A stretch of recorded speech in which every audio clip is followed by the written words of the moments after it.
Yo, what's going on, everyone? Welcome to a DFS strategy video for the 2024 fall season Procore Championship.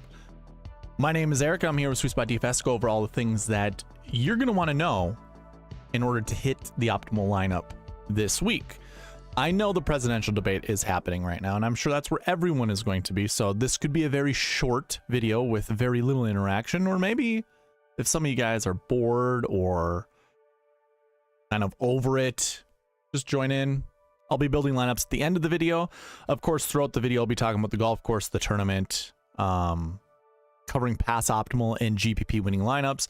And then I will get into the bucket system, as I always do in these videos, before building lineups. And of course, the Marquee Tee Times, which just hit so regularly. So be on the lookout for that, or that's what I'll be covering in this video. Be on the lookout for that. That is what I'll be covering in this video. So without further ado, let me go through a couple things first. Schedule-wise. Now, I'm not going to be covering I have the presidential debate in my head.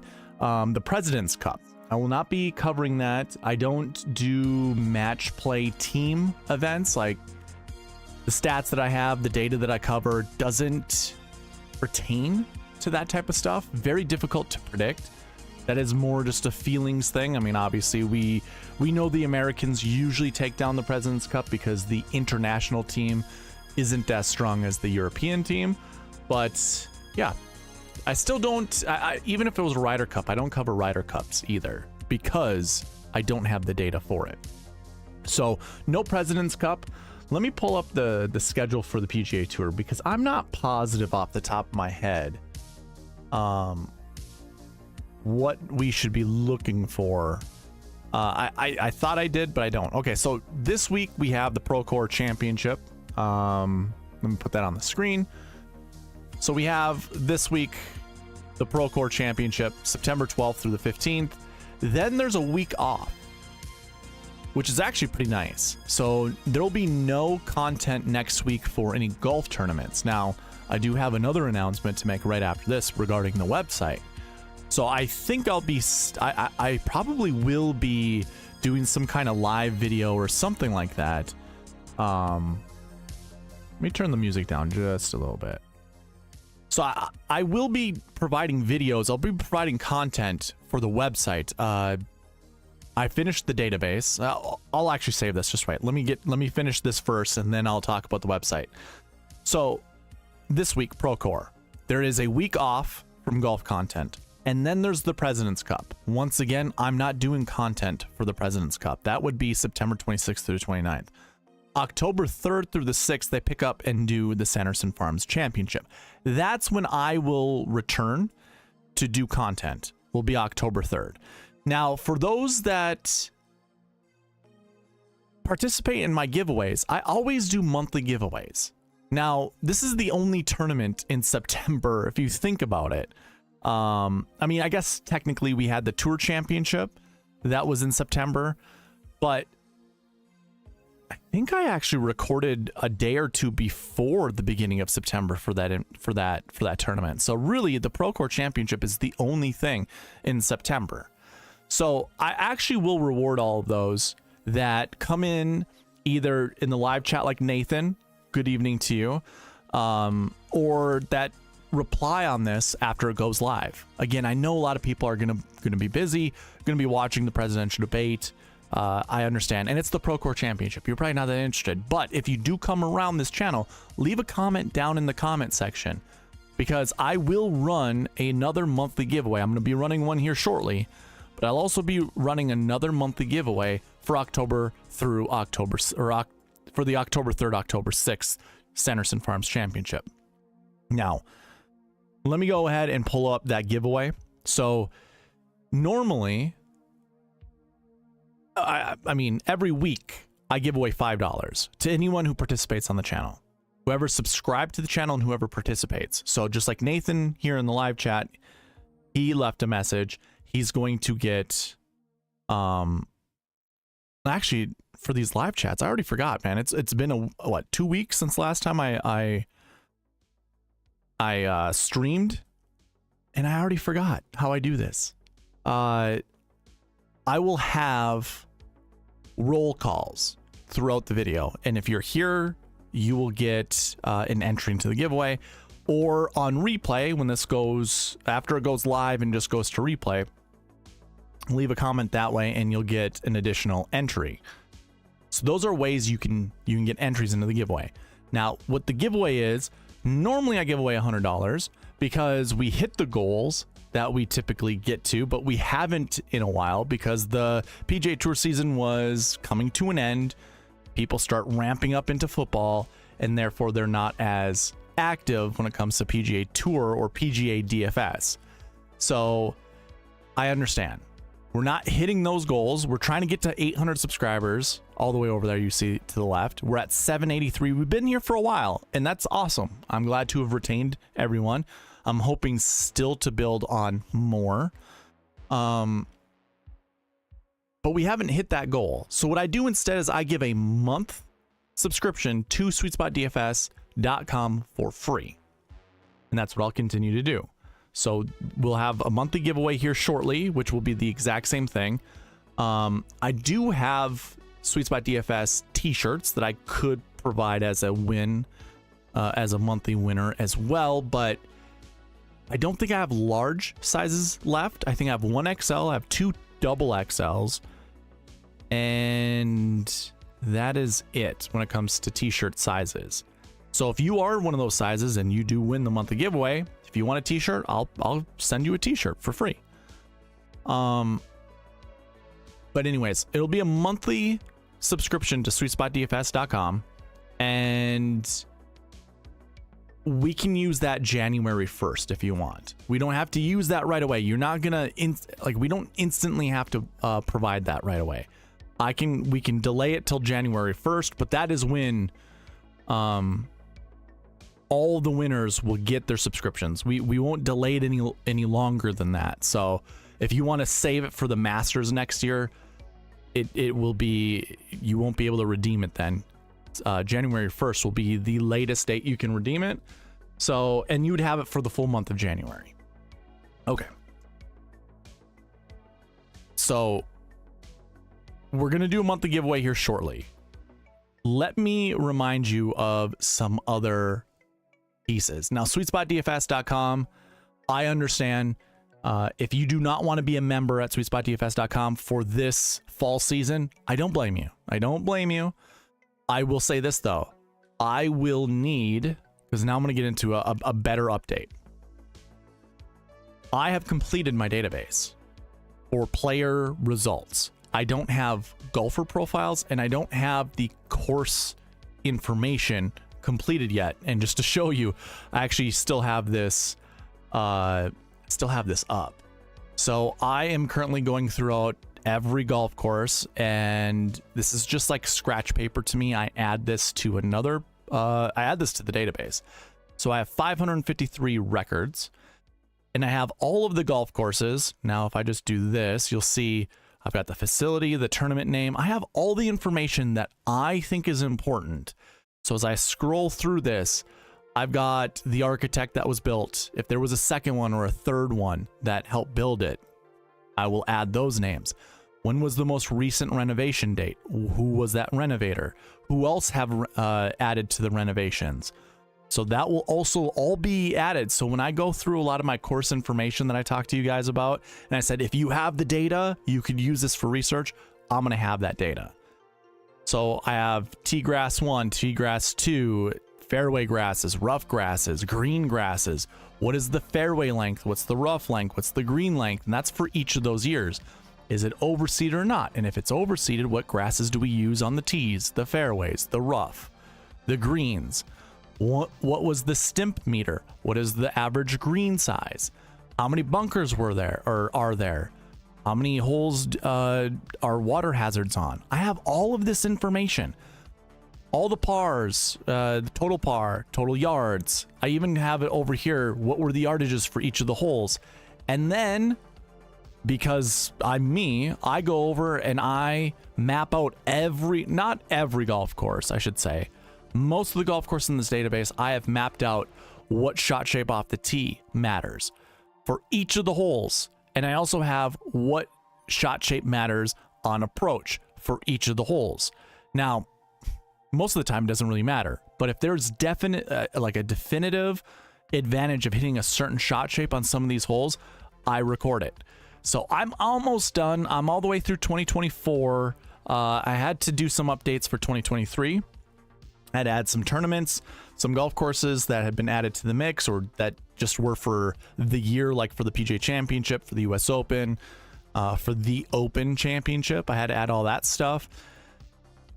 I am at the Wells Fargo Championship, which, I mean, if I go up here, I currently just have this in a weird order that isn't going to make sense to any of you guys, but when it comes to what I will do with it, it will make, I mean, you guys don't even need to see, this is behind the scenes of what the website's going to look like. Oh, I shouldn't say what it's going to look like, what's going to be used for data for the website. So I am at the Wells Fargo Championship. You can see right here. There was no entry for 2022. I believe they skipped that and played a different course, but I will have an entry for 2023 and 2024. So yeah, I'm at the Wells Fargo Championship, so I'm close. And I will finish that before, I mean, I'll probably finish it this week if I'm being honest with you guys. Now, I say all of this information because I'm going to start building dashboards for my website. Those dashboards are going to look a lot like your Rick Run Good websites. They're going to look a lot like any other database website. It's going to be obviously the way I interpret data that I can provide to you guys. If you want access to that, you are going to have to be a paying member, but I'm also going to need people to just use it and give me feedback on it. So if you are a giveaway winner, so this all ties back into the giveaway winner. If you are a giveaway winner for the month of giveaway, again, you can defer it all the way till January 1st, but I would love as much help as I can get when it comes to testing it out. All that good stuff. Again, I'm going to, in the next couple weeks, I'm going to say in a month, in 1 month. So when the Sanderson Farms Championship happens, I will have dashboards on this website where you'll be able to sort out. Dashboards are reports, basically. If you were to go to Rick Run Good, or if you watch one of his videos, what you see on the screen, those are dashboards. Those are dashboards. It's just basically you'll have a section that you can sort your data however you want, and then results will appear on the screen. Those are dashboards.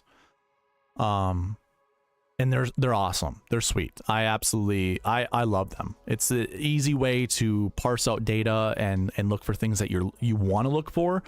I'll be able to add the bucket system to it. Like, I'm super excited. I've been wanting to get this done for the longest period of time. I've been talking about it for almost 3 years now. Finally got it, I got the website up and running earlier this year. And now I'm finally finishing the data.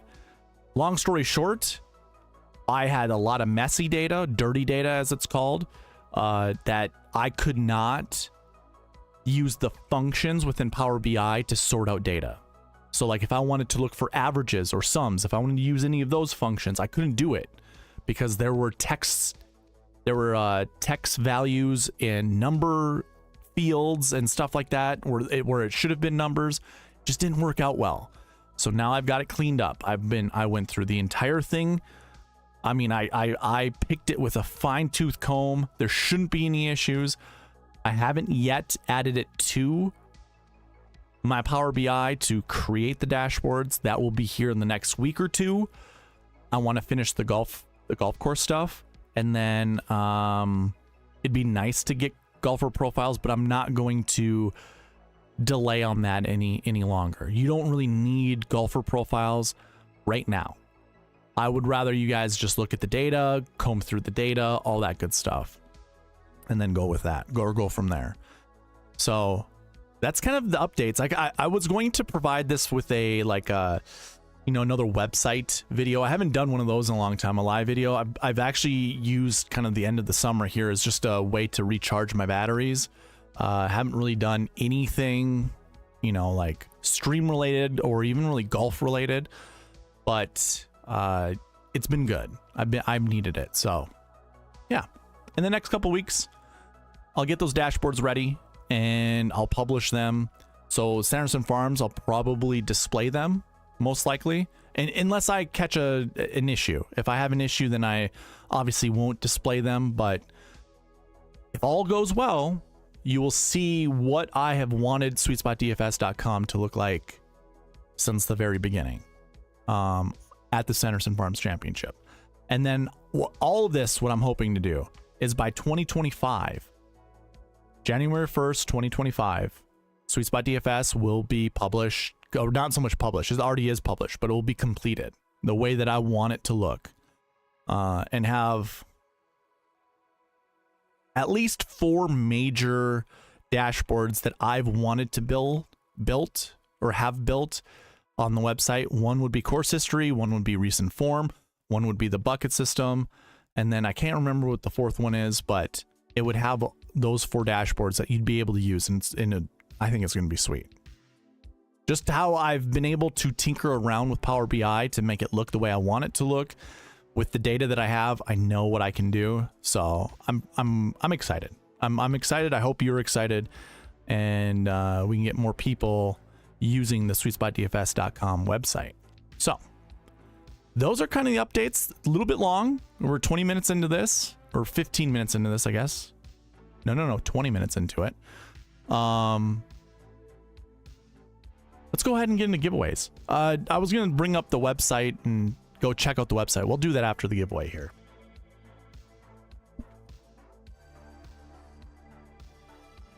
So for the weekly giveaway, I have 25 entries.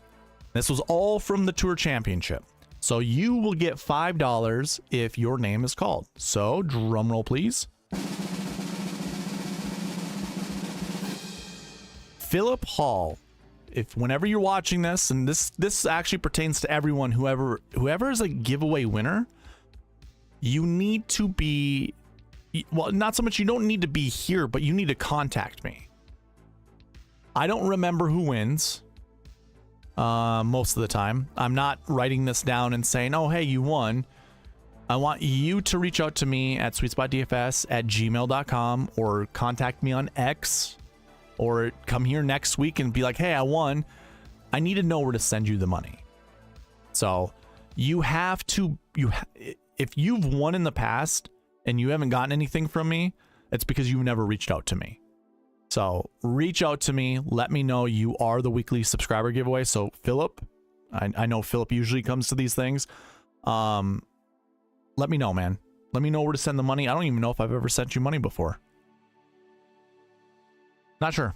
Anyways, let's go ahead and go to the monthly giveaway. This is for 1 month free on SweetSpotDFS.com. It's a monthly subscription. Again, I'm going to have those dashboards on the website in the next 2 weeks. Fingers crossed. And I'll need testers. So if you want to use your free month at that point in time, that'd be wonderful. You can save it for January 1st. Whatever works best for you. Drum roll, please. AJ Love with 9 entries, by the way. Sometimes it only takes 1. Like if I were to click no and click yes, there's 5 for Barry. Let's see if we can find one with 1. Barry with 5 again. Charlie Harden with 5. 3 for Byron. 6. That's good. So, I mean, obviously, the more entries you have, the better chance you have to win. And you've seen a lot of people with higher entries up there. So, that one was AJ Love, if I remember correctly. I already forgot. AJ, congratulations. I know you're not in the chat just right now, but 1 month free on SweetSpotDFS.com. Now, speaking of SweetSpotDFS.com, if you're not a member on this website, it's pretty easy. All you got to do is go to SweetSpotDFS.com. And it's not so much being a member. Just create a user.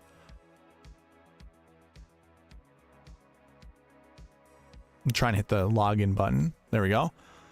Enter, well, actually, if you're not a user, just come down here to join now.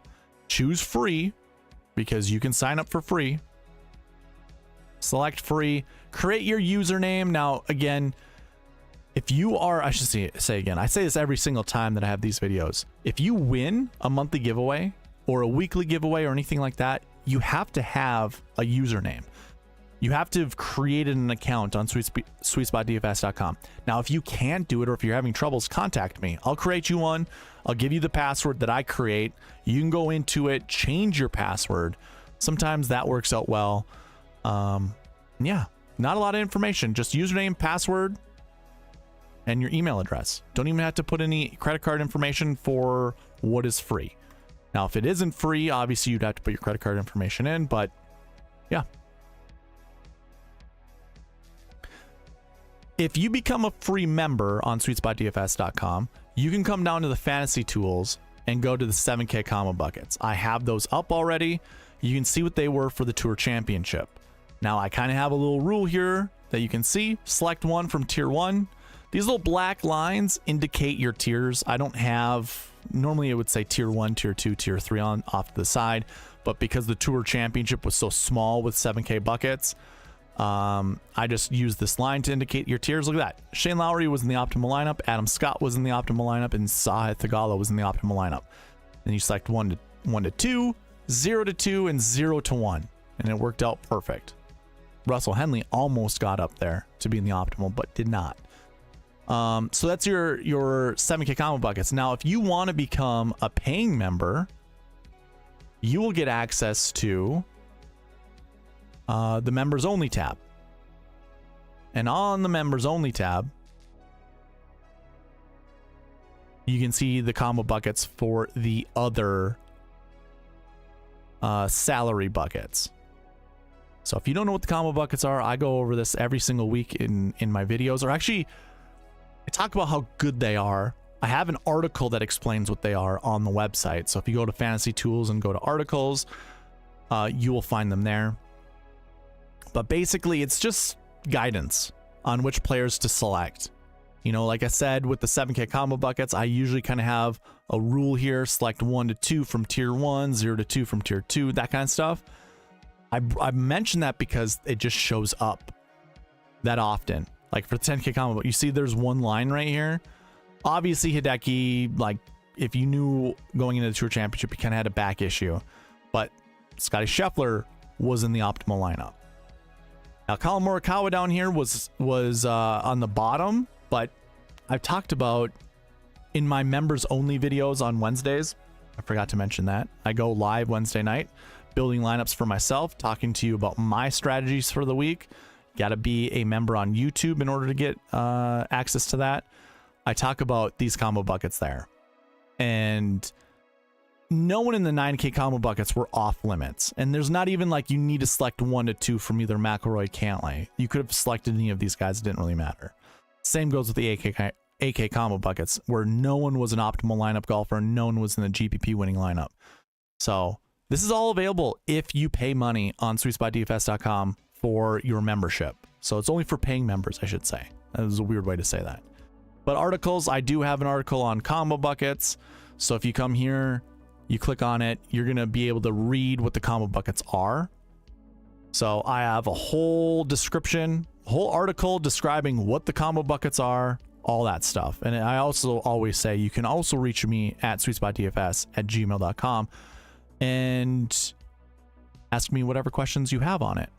So again, all this is available to you at sweetspotdfs.com. And again, I have updates that are going to be made on the website that are going to be pretty awesome. I'm going to need some people to test it out.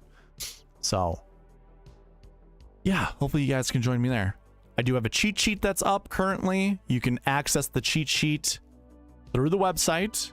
You can go to the Google Sheet, or you can check the description of this video. I have a link to the cheat sheet there, or again, come to the Fantasy Tools, click on cheat sheet. Optimizer, I will be building lineups tonight with my optimizer for the Procore Championship. If you want access to this, come to the optimizer page. This little pop-up is going to show up. Put in your email address here and request now. I will send you the optimizer when I get it, or when I get your request. And that's it. I don't have anything else to talk about when it comes to SweetSpotDFS.com. I usually spend a long time talking about that kind of stuff. And for those that are like, if you're watching this on replay, first of all, those here live in chat, which I think is BG, Little Neck, and Nathan. Appreciate you being here, going through all this stuff. For those watching on replay, hey, if you've made it here, and even you two in the chat, here, I'll give you this. If you've made it to this point, just write in SweetSpot. SweetSpot either here in the live chat, or if you're watching this on replay, put it down in the comment section. That's a +1 to entries into next month's giveaway. So this isn't even technically a roll call. And if you put SweetSpot in the comments for the replay and then leave another comment during the replays, I will give you 2 entries. Because I know how painful that can be, going through all these housekeeping items about, you know, the streamer trying to sell you on something.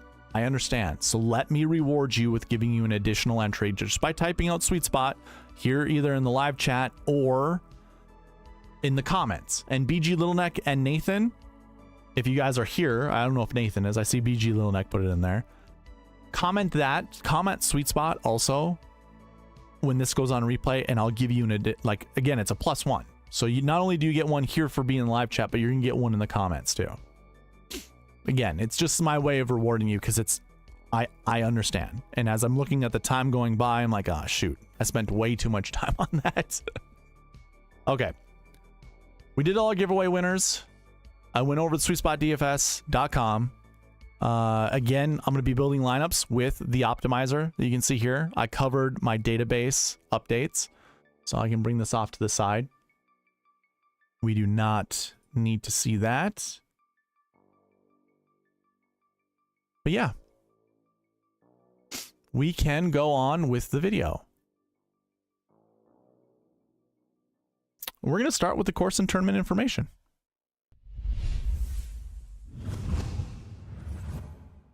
When it comes to the course and the tournament information, I usually like to start, which I don't even have up, with the tournament fact sheets.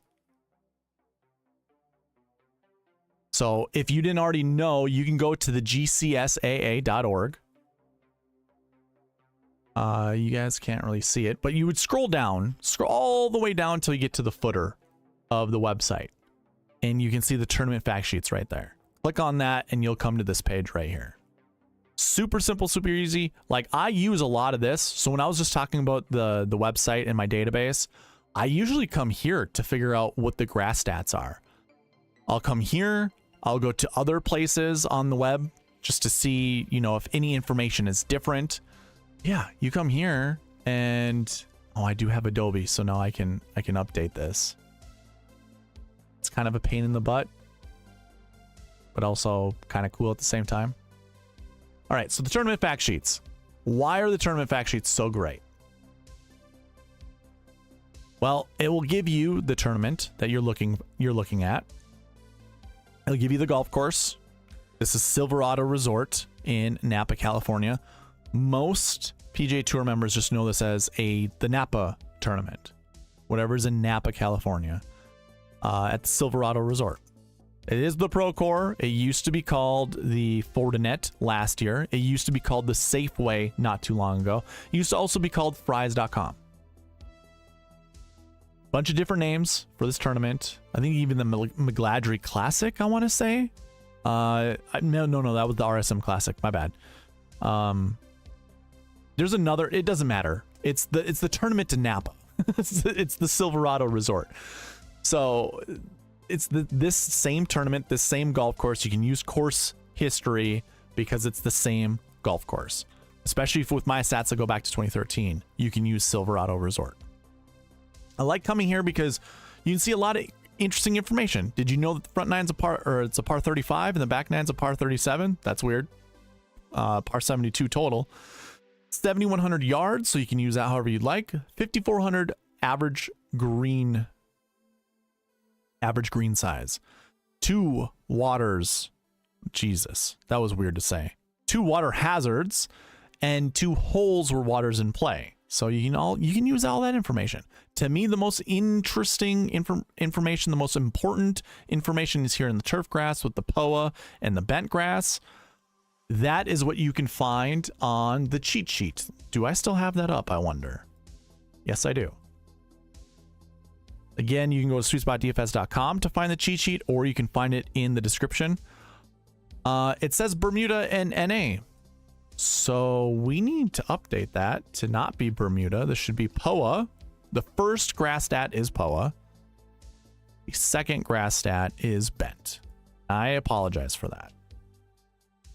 I won't lie. I copy and paste from my master to here. In fact, if I go to my spreadsheet, you will see that it says POA and bent. So, my apologies for the cheat sheet. So if you went there earlier and you're like, oh, what the heck is this? It should say POA and then bent. And I put POA first because POA is the most dominant grass between the two. This is, it's invasive. It's an invasive grass. Wherever it goes, it spreads. It spreads like a weed because it is a weed. So if you're going to do any type of research when it comes to turf grass, look at POA. Look at it over bent grass, but you can look at a mix of the two. Don't just use bent grass. I guess you could, honestly, if you wanted. Yeah, you can. POA and bent don't really act different. POA, you will get the flowering effect that'll happen towards the end of the day, especially when spike marks pick up the grass a little bit more, where you'll have all these like buds on the golf course where the flowering happens. It makes it just a little bit bumpier than a different type of grass, a different type of turf grass, I should say. So in a way, bent grass, just looking at bent grass won't do you any justice, but it's better than obviously looking at Bermuda grass. I don't even know why I'm saying that. If you have access to research grass stats, most likely you'll have POA, and you should just look at POA. So I don't know why I didn't need to go on that tangent. Fairways, Bermuda, POA, and Rye. Now that is interesting. I almost would just ignore the Bermuda part. I've never seen that on this golf course, to be honest with you. Like I honestly, I don't remember this at all. Huh. Oh, I'm not going to get into it. It doesn't really matter. So routing for the tournament. That's interesting. I don't know if that means they rerouted the golf course, or if they're just finally telling us this is how it's routed compared to what the members play on. Imagine that's what that is.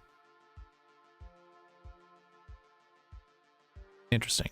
Anyways, you can find more additional notes down here on the tournament fact sheets. You can find your architect, your renovation architects.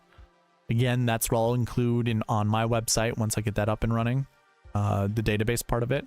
But yeah, those are your tournament fact sheets. I'm not going to spend too much more time into it. We don't have to spend a lot of time. When it comes to the tournament, there are 144 golfers in this field. I believe it used to be 156. So we have a shortened field. Yeah, I'm showing 156 as previous tournaments.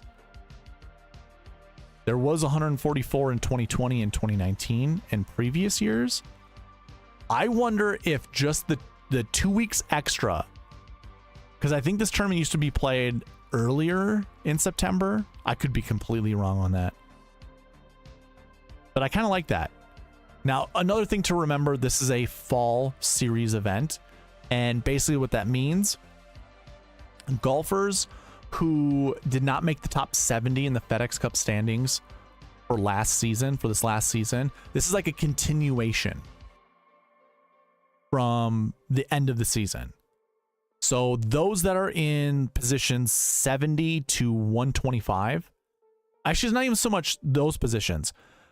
Golfers now from this point forward to the end of the year are going to try to finish within 70th to 125th place, and they're trying to get as many FedEx Cup points as they possibly can from this event. Those that are currently in 70th to 120th or 125th place, they will need to maintain or continue to accrue points so they don't get relegated out of having a PGA Tour card for next year. So you will see a lot of known names. Now, like Sahith Theegala and Wyndham Clark, by the way, they all played in the Wyndham Championship. So their current rankings, you can see. Oh, this was last year's. Never mind. I'm sorry. This won't be this year's FedEx Cup ranking. But basically anyone who played at the Tour Championship, we can just go over that really quickly. So Theegala, Wyndham Clark, Tom Hoey, those 3 golfers have already, like just based off of playing on the Tour Championship, have already made it. In fact, anyone here that played in the St. Jude, so let me just remove the blanks. These golfers here have all qualified for next year's PGA Tour season. So they all have a card for next year. And they, I think most of them qualified for all the signature events as well. So these guys don't technically have to be here. But I imagine the likes of like Minwoo Lee. He's looking to get his first PGA Tour win. Obviously get more money. Anything else that comes with playing extra. Because it doesn't matter how many more points he gets. He's already qualified into next season and in the signature events. So he doesn't need to be here for what I previously mentioned. Same goes, I mean, that goes with all of these guys. Some of them, like Mackenzie Hughes, was picked to be on the President's Cup for the international team. I think Nick Taylor was as well. Maybe not. I don't remember. I think this is just a course Tom Hoey likes playing, if I remember correctly. We all know Max Homa's had swing troubles. I think he's playing this tournament because he was a captain's pick for the President's Cup. Sahith and Wyndham, I believe, are on the President's Cup as well. So this could just be a refresher or just something to get ready for the President's Cup. But the rest of the guys, they're either looking for money, FedEx Cup points, or a tour card for next year, and or all the above, honestly. I thought that was worth mentioning. Does that make these guys play any better? Probably not this tournament, but I think a lot of them have that in their sights moving forward. Your strength of field is 178. Let's look what that looks, or let's compare that to last year and the previous years.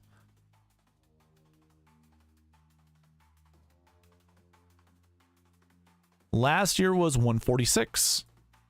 2023 was 142. And I'm looking right here where it says strength of field rating. That's where I keep the overall strength of field points. 212 in 2022. Okay, that's good to know. 2021, I don't think I have. I don't. So, besides 2022, this is the strongest. Okay. In the last 4 years, this is the second strongest strength of field that this tournament has seen. I will be going over price tags. We'll be talking about these guys up at the top. I do have some interesting information to talk about there.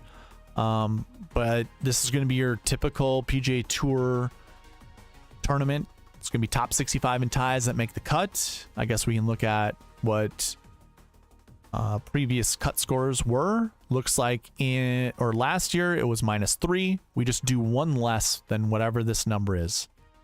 So -3, -2, -3. 85 was a cut. -5 in 2021, -2 in 2020, -3 in 2019. So it's going to be around that -2, -3. If scoring conditions are really good, might be -4. -1 in 2018, -3 in 2017, -2 in 2016, -1 in 2015, and even par in 2014. So it's not as tough as it used to be. That or the golfers are just getting a little bit better. Maybe technology makes the game a little easier. But we're looking at like -2, -3 for your cut. And then for winning score, last year was -21. That was pretty low compared to 2023, where it was -16, -19, 2022, -21 in 2021, and then it was -17, -14, -15, -18, -15, -15, -17. So like -17, -18 would probably be your average winning score.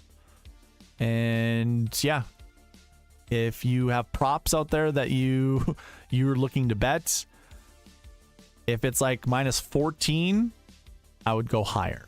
Now, obviously, it's all weather dependent. You always have to look at that kind of stuff. But it doesn't really, I don't know. If you're going to research anything, wherever the winning score is -18, I think would probably be your best bet. And if there's a range you can use, do -17 to -19. So I think that's where the winning score is going to be, somewhere in there, -17 to -19. So that's your golf course and tournament information. Don't really care to talk anything more about that. So let's go ahead and get to the next segment, which is pass optimal and GPP winning lineups. And this is presented to you by the Fantasy Golf Pod, Chad Eckert. I don't know if he's doing any of the fall season events. I hope he is. I didn't see anything on the YouTubes that tells me he is, or that he isn't, I should say. So yeah, be on the lookout for that. He is the one that is making this a $100 monthly giveaway win versus a $50 giveaway winner. So thank him by giving him a subscription or subscribing to his channel and liking or watching and or all of the above whenever he goes live. Okay, I turned the music up just a little bit. So I'm here in 2018 where I don't have a GPP winning lineup, and I also know that I need to update last year's, and I have a buddy who gave me what last year's GPP winning lineup was, so I'll have that ready when we get there. Okay, in 2018, your optimal lineup used up all $50,000 of the salary, left $0 on the table, and if you're already wondering, should you start with a 10K golfer or not, in 2018, you did. So 11.5. Tony Finau, believe it or not, 11,500 in 2018. I don't remember him being that good back then, to be quite honest with you. Wow, that's crazy. Bryson DeChambeau was 7,700. Tony Finau for real was 11,500. That's weird. You have your 10K golfer, which is anyone north of $10,000. So that's obviously Tony Finau there. 9K and Brendan Steele. I think he was a back-to-back win. Yep.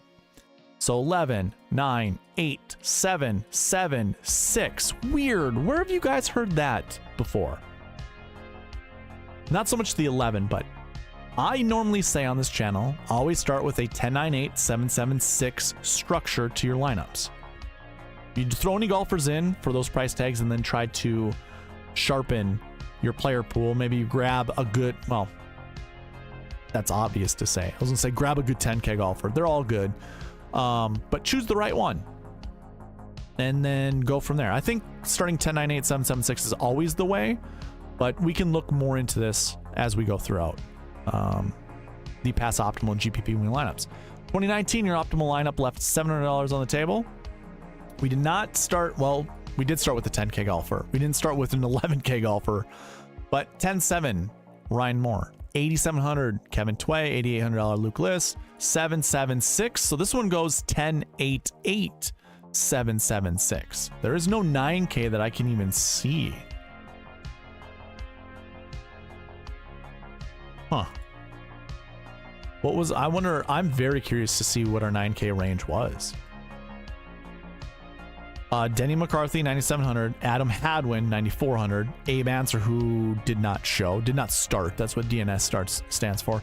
$9,100 Bo Hosler, and then $9,000 Bren Steele, who had already won it 2 years in a row leading into the event. He finished 53rd. He's the only guy in the 9K range to make the cut.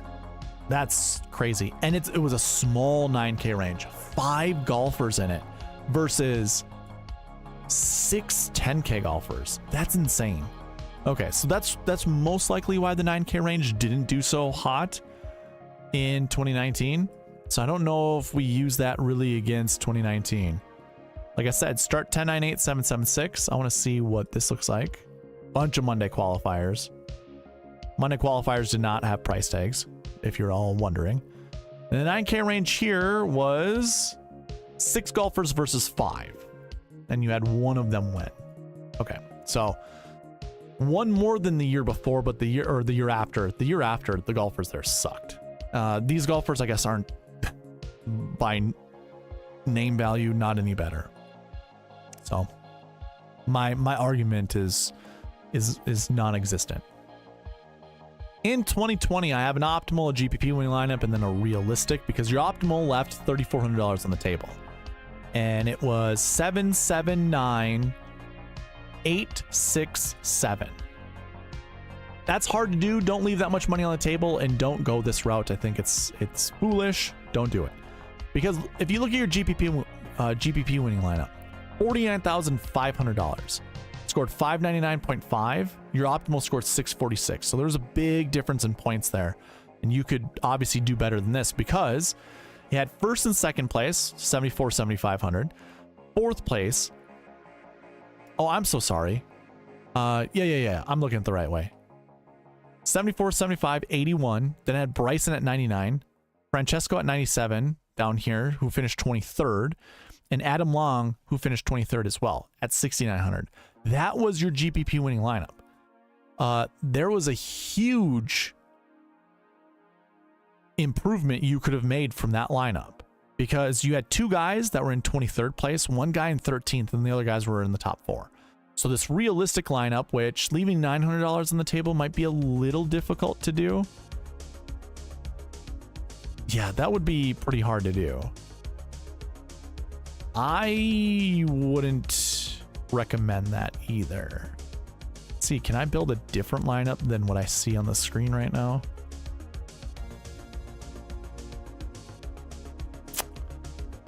Probably not. So this one has a 10, 9, 7, 7, 6, 6.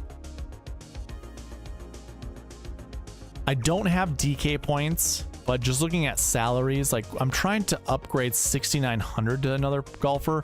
I suppose what I could do is Zach Blair finished 4th. Could sub him up to Nick Taylor, and that way I'm only leaving $300 on the table, and that would be a 10, 9, 3 7s, and a 6.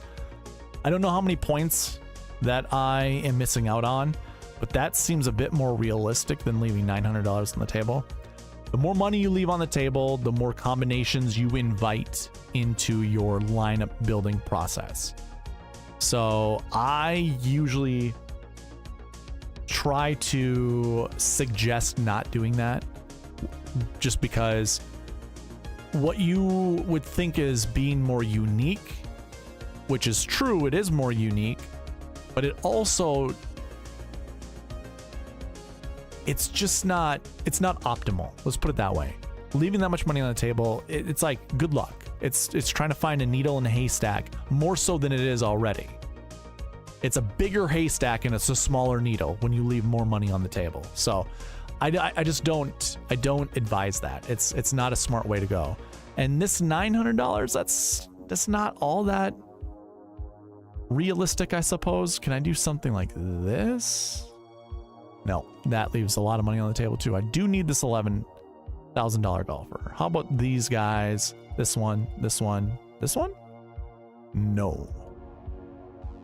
Okay, so that one's 49.4. So I'm skipping out Mark Leishman and I'm grabbing Charles Howell III instead.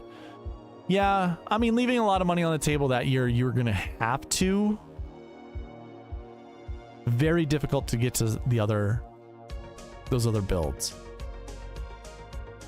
I mean, you could do this 10, 9, 8, 7, 7, 7, and you would have $6,100 on the table. I don't think there's a $6,100 golfer I can get to.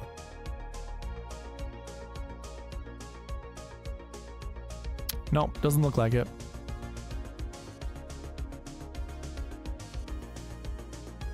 So, anyways, we'll skip 2020. It's whatever.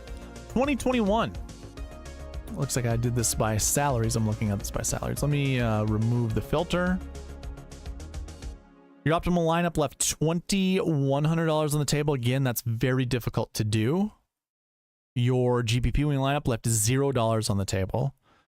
And I have another realistic optimal that left $0 on the table. So let's go over this. So your optimal was a 6, 7, 9, 9, 9, 6. So that is 3 9s, 1 7, and 2 6Ks, leaving $2,100 on the table. That's hard to do. Don't do it. Your GPP winning lineup had 1 9K, 2 9Ks, and a 10K down here. So 10, 9, 9. Then it went 7, 7, 7.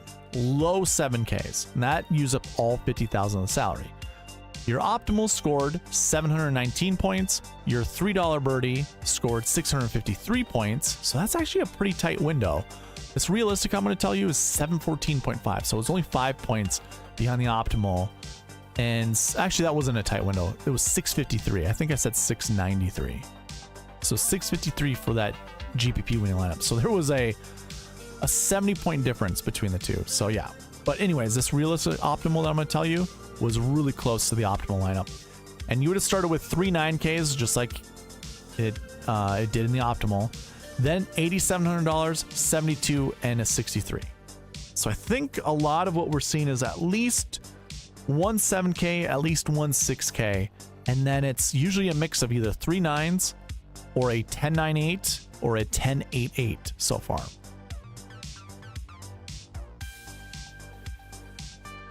$2022. Let me go ahead and remove the filter from this. Our optimal lineup left $300 on the table. And the GPP winning lineup actually left $900 on the table. So your optimal lineup was an 8, 8, 8, 9, 8, 6. So the Fantasy Golf Pod sponsors this segment of the show.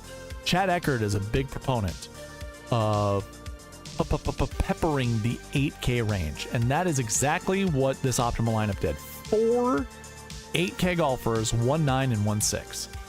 That's insane. That is crazy talk. Very rarely do you see 4 8K golfers in the optimal lineup or even 4 8K golfers in the GPP winning lineup, but obviously that was one year that did have it happen. That was 2022. So your GPP winning lineup is $900 leaving on the table. So that scored 655.5. Your optimal scored 682. So that actually was a tight window. And this lineup started with, oh my God, 5 8K golfers and a 6K golfer. Is that right? No, a 7K golfer. So you didn't even have to use a 6K golfer. 5 8Ks and a 7K. And that 7K was Patrick Rogers, who is just a California guy. So I understand why the GPP winner chose Patrick Rogers. That's insane. Gross. So that's really peppering the 8K range. That is nuts, man. Nuts. Can I build a 10-9-8-7-7-6 lineup just to make myself feel good? So let's see. That scored 655.5. So Matsuyama, I'm going to use him. I'm going to use the $9,500 golfer here.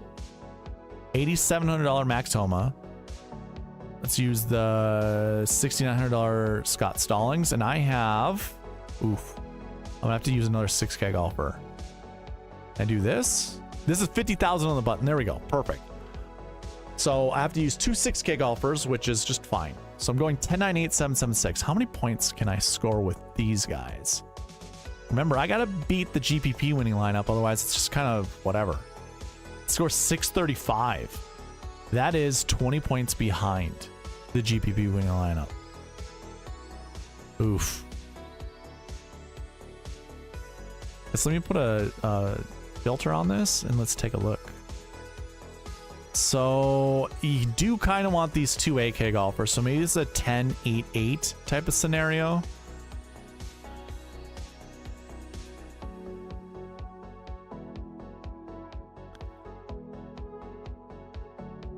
That sucks. Well, I could do something like this. This one uses $48,600 of the salary. So you're leaving $400 on the table and you'd go 10. Oh, 3 8Ks? Yuck. We can't do 3 8Ks. Can't do it. And do something like this? Nope, that's over. This is okay, so this is 50,000 on the button. 10-9-8-7-6-6. I don't think we can get there. I think you need to have some of those top price dudes.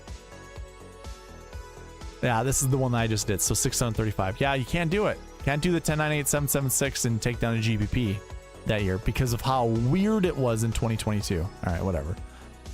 2023. I see chats coming in. I'll get to those right here at the end of the segment. In 2023, your optimal lineup left $3,700 on the table, and it went 10, 6, 8, 7, 6, 6. So that's a lot of 6K golfers inside the top 10 that scored well.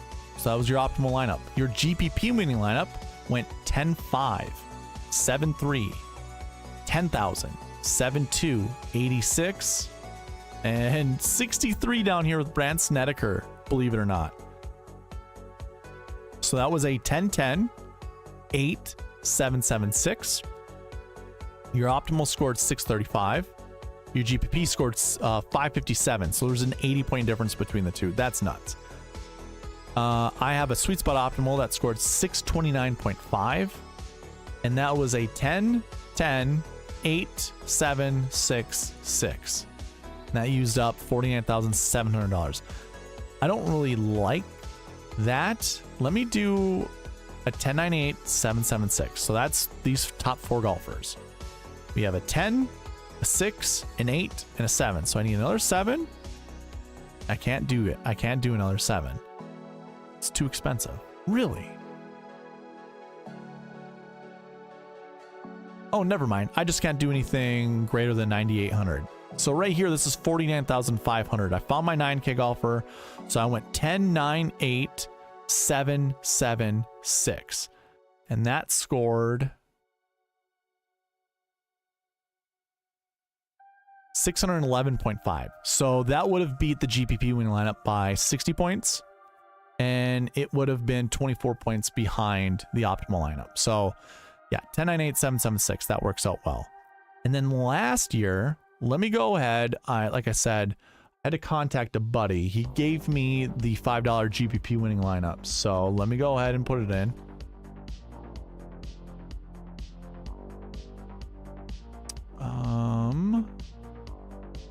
Eric Cole was in it.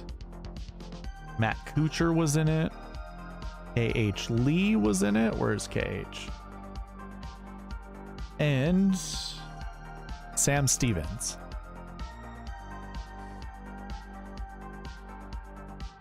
Sam Stevens was $7,600 and scored 71 points. So that's going to be down here somewhere. Right there. So this was your GPP winning lineup in the $5 Drive the Green contest. It used 49,900 of the salary. It scored 633 points. So that 633, by the way, that has shown up the last three years. 633, 49.9. There we go. And it used up 84% of it. It cumulatively had 84% ownership, if for those that are wondering. I don't have the SweetSpot optimal. I don't even know what it would be. So I can't go there. Your optimal lineup scored 684 points. Your GPP winning lineup scored 633. The optimal left $200 on the table. The GPP only left 100. So the SweetSpot or the just regular optimal, sorry, was 10, 9, 7, 8, 7, 7. So another way to say that is 10, 9, 8, 7, 7, 7. Again, left $200 on the table. It scored 684. This GPP winner had a 9, 7, 9, 8, 7, 7. Or a different way to say that would be 2 9s and 8, and the rest of them were 7s. 3 7K golfers.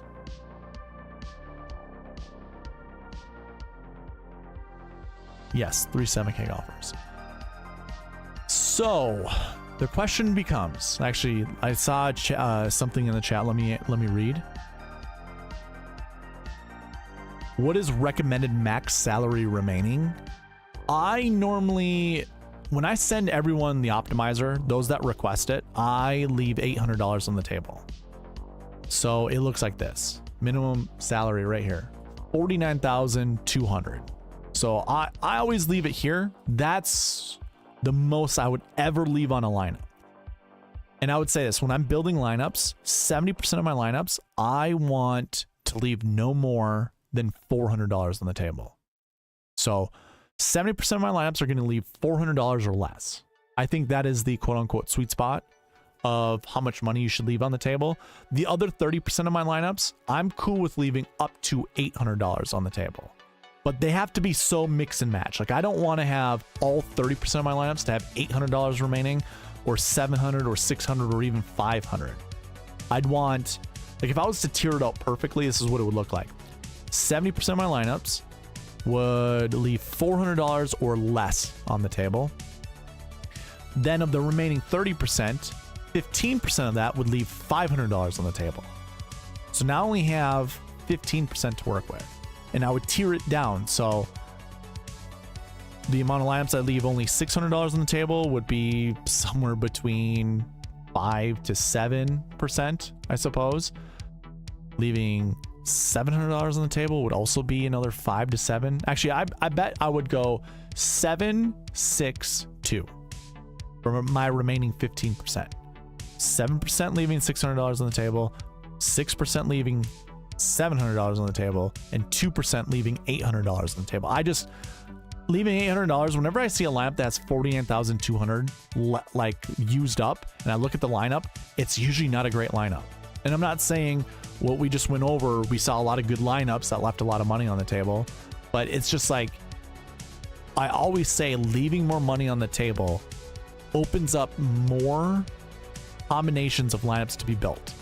So if you think let's say if you knew the GPP winning lineup or the optimal lineup was going to leave $800 on the table, you still have tens of thousands of combinations to build that leave $800 on the table. That's a lot. Then just leaving that amount of money on the table is just, you can build a lot of lineups doing that. I think it's really difficult. So I never suggest leaving a lot of money on the table. It's so much easier building lineups and getting closer to hitting the optimal by leaving less money on the table. And when we get this website, you know, the dashboard's built on the website, I will have a way where you can look at past optimals and play around with, you know, if I select this golfer and then this golfer, like, could I beat a GPP winning lineup, or, you know, things of that nature. And you're going to see all of the past GPP winners, you're going to see, or lineups, you're going to see all the past optimal lineups for every tournament. It's going to be really easy just to sort it out. Click whatever tournament you're looking at, or you can see, you know, how much money was left on the table versus other years. You can see the average amount of money left on the table.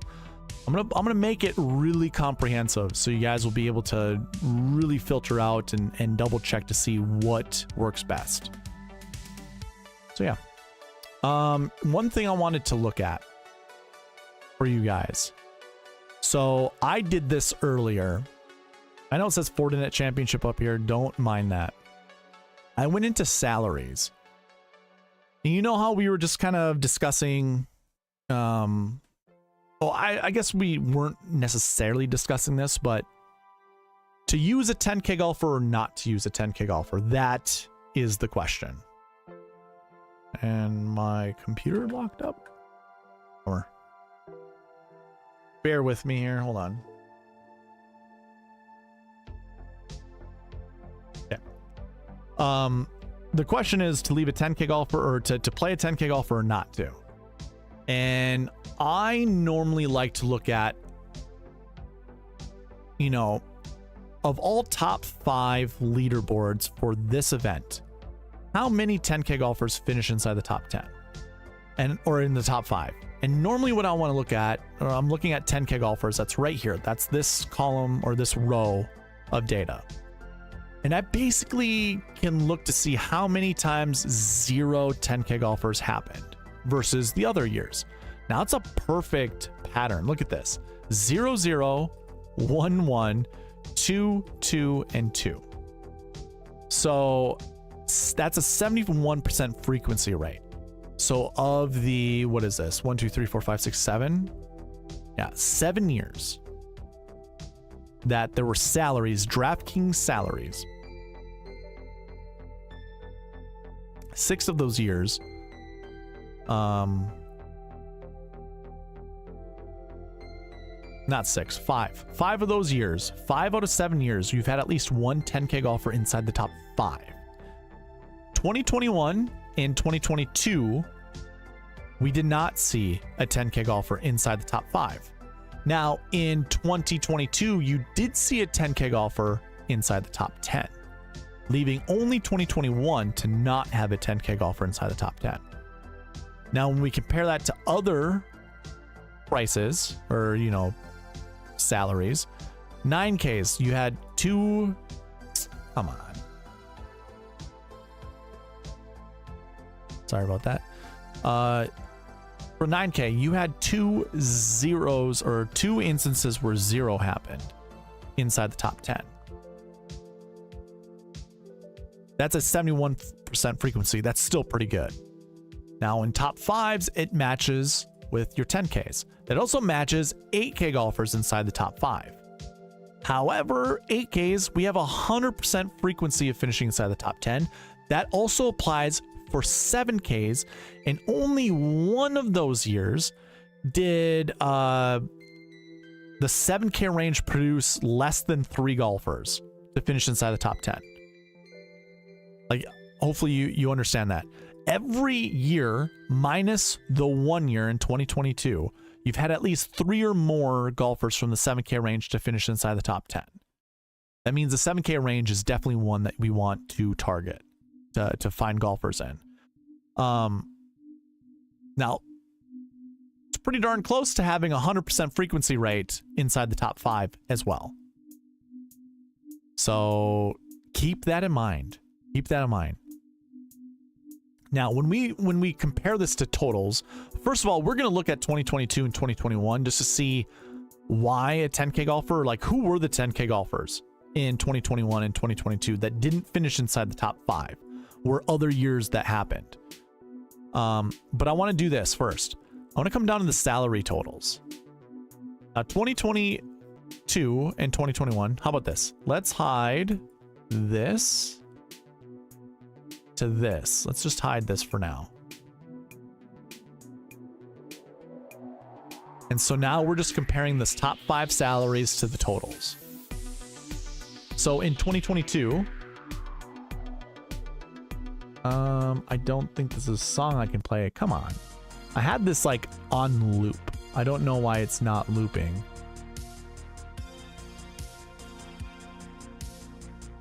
See, let's go to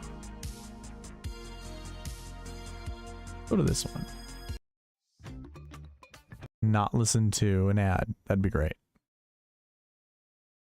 I might get a copyright strike because that song was playing. I was like, this one doesn't sound familiar. Okay. So when we're comparing this, top 5 salaries in 2022, there were 0 from the 10K range. There was a total of 5. Total of 5 10K golfers. Now, when we look, you know, all the other years where there was at least one 10K golfer, you had 4 in 2018, 6 in 2019, 5 in 2020, and then it dips to 4 again. So that makes sense for 2021. That makes sense. But we had 5 in 2022. That's 0 there. We had 4 in 2023. We got 1 there. We had 4 last year, and we had 2. We only have 3 this year. And I don't know what that has entail for us, but let's actually dig deeper into this. So we're going to go to 2021 first, and then we're going to go to 2022 and take a look at our 10K golfers. So I'll put a filter on this. I already did this earlier. So your 10K range was Siwoo Kim, Phil Mickelson, Shane Lowry, and Brendan Steele. Now this was after, this is the same year that Phil won the PGA Championship. He was heading downhill fast. He won a PGA Championship, but he was not playing good. And this was like, is this Phil's last hurrah? He was $6,000 for that PGA Championship. You didn't think he was actually going to win that year. And I also think he went to the Mexico Championship and dueled against JT and lost. I want to say, I think JT won that one. I could be wrong. Maybe my memory's not right. And that was like, oh wow, that was crazy. Where did that come from? How did Phil do that? But Phil was not playing good golf. Siwoo Kim, we all know him to be a firecracker. That kid could go off at any point in time, or he just has a very dud performance, which obviously he did that year. Shane Lowry, who likes Shane Lowry? I mean, that's a joke, but Shane, it's like you need to you need to have British Open like conditions in order for Shane to do well. He just, I don't know. It wasn't a good golf course for him. I don't know why he was playing it. Maybe he just got his tour. I don't know. And Brendan Steele, who obviously had won all those years in a row, or the 2 years in a row. This used to be a Brendan Steele event, but he was obviously getting older and becoming less, like these performances leading into the tournament weren't super great. He's serviceable, 29th place. That's pretty good for what a 7K golfer normally would play, and that's exactly who Brendan Steele has always been, is a 7K golfer. But he was 10K that year.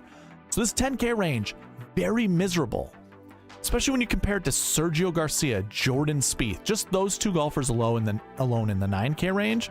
Now they missed the cut, but like those golfers were better than these golfers.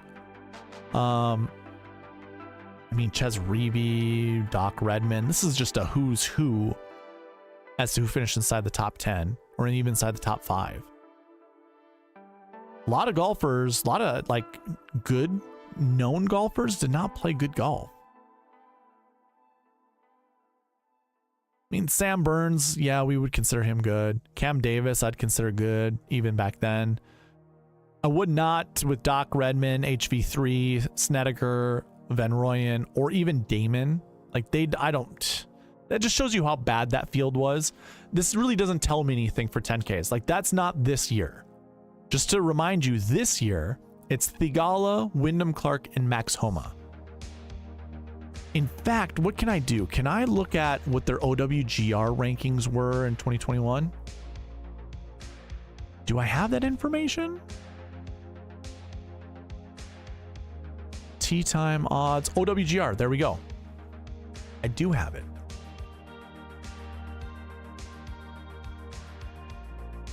Siwoo Kim was 86. Phil Mickelson was 51st. Shane Lowry was 28th. And Brendan Steele was 96th. What is that as an average? 65.25. Maybe that's why we didn't see any 10K golfers in 2021 finish inside the top 5. Going back, so that's 2021. I've done my deep dive there.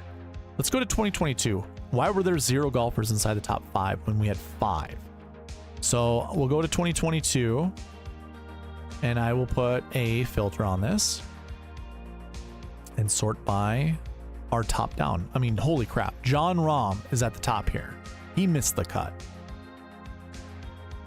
This was after finishing 2nd place at the Tour Championship. Could this just have been one of those tournaments that Rahm had to go to? You know, it was one of those moments in time where Rahm has not been at this tournament. I mean, I guess he had a 15th place finish sometime. I don't know what happened to Rahm that year. Hideki, though, finished 6th, by the way. And Zalatoris finished 11th. So there were 5 10K golfers. Matsuyama finished 1 place outside of the top 5. So we could, I mean, that's still good, right? That's still good. I'm going to think that the OWGR for these top 10 or the 10K golfers are a little bit better than they are this year. Let's go by salary, top to bottom, and we have Rahm up top. So when it comes here, Rahm was number 1 in the world. That's embarrassing. Okay, so your average is 19.2, which is a large cry from 65.25. That is crazy. So this would be a lot like we see this year. So this is 2022. There were 0 golfers inside the top 5, but there was 1 golfer inside the top 10. And quite frankly, Will Zalatoris finished 1 place outside of the top 10. So what am I getting at with all of this? One, let's take a look at your OWGR for the top 10 golfers, or the 10K golfers here. You have 12th in the world, Theegala, 6th in the world, Clark, and 24th in the world, Homa. Now, Homa is the guy that we just scratch off. He has not been playing super good golf. Your average here is 14, by the way. This was actually better. The average OWGR points is better for this 10K range. Now, there are less golfers, but still, it's better than it was in 2022 and 2021. So that might be a good reason to play a 10K golfer this year, or this week. I just don't think it's Homa. For reasons, Homa's played this course well Don't get me wrong. Finished 7th here the year before. And he's what? Was he a back-to-back winner? I don't remember. Yeah, he was a back-to-back winner, Homa. And then he finished 7th place last year. So you could go to Homa if you wanted to. I guess there's no, I don't have no issue with that. The OWGR for the 10K golfers this year is pretty good. So when we're comparing this year, there's only 3 of them to previous years where we've seen at least 4 or more. There could be a reason not to play them just based off of numbers alone. But when it comes down to it, I think this is a safe week to play a 10K golfer. Now, I suppose we could do the same thing with the 9K range. Why not? 2023 and 2019. We had zeros there. So let's take a look. So 2019 and 2023. Okay. So 29. I'm not going to have OWGR points for that. Nope. Okay. So 2019, the year Kevin Tway won. Our 9K golfers. Oh, we had 5 total. But really, Abe Answer did not start. So you had 4 golfers. Denny McCarthy, Adam Hadwin, Hosler, and Steele. That's pitiful.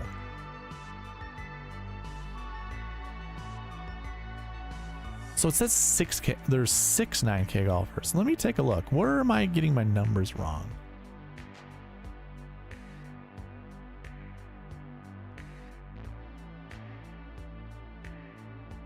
One, 2, 3, 4.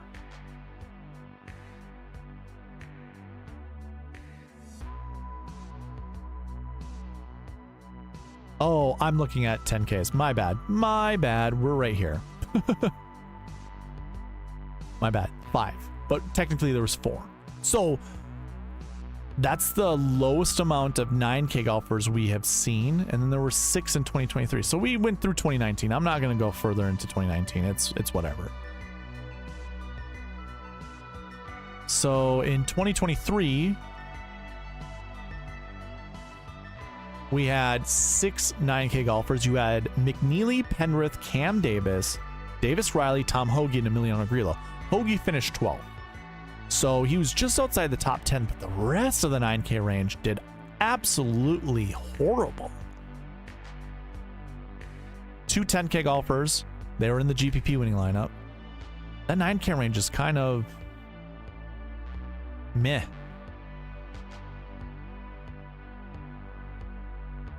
I mean, that it's just an ugly looking roster, really. I would have probably played 2 10K golfers that week. And I'm not even kidding you. I don't know if I did or if I didn't. I'd have to look. I should go watch my 2023 video on this event and see what I said, because I guess, yeah, I can't say anything. I'm sure I would have been excited about Cam Davis. I may have been excited for Maverick McNeely, but maybe not. Penrith, probably not. I've never really been a huge Penrith fan, but if you look at Taylor's finishes, 2nd, 13th, made it into the playoffs, finished 68th, and then finished 8th. It's pretty good. I have to go watch that video. I have no idea. But yeah, no, 10Ks looked so much better.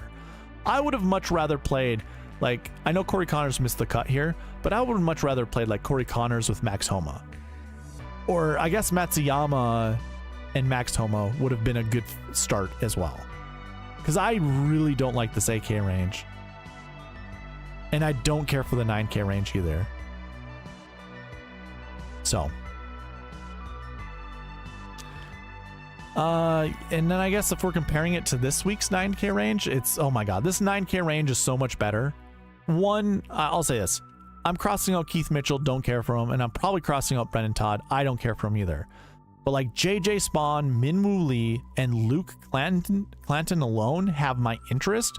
But Corey Connors is no slouch, and I know a lot of people are going to be on Maverick McNeely this week because of the California ties. Got no issue with that, and his last couple finishes have been pretty good. 3rd at the 3M Open, 12th at the St. Jude. Yeah, I got no issues there. But Clanton is going to be my dude. Like, huge on Clanton this week. Very, very large on Clanton. Okay. That was the really the end of the analysis I have for the pass optimal and GPP winning lineups. What I'm going to do, one is get rid of all of the monthly giveaway winners because we ran a monthly giveaway, and I'm getting rid of all of the weekly giveaways. We're gonna do our first roll call now. Nathan and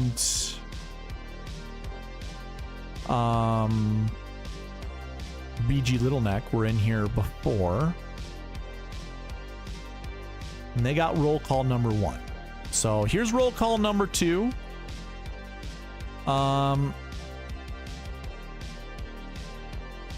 Let's just put a Napa, NAPA. Just put in NAPA.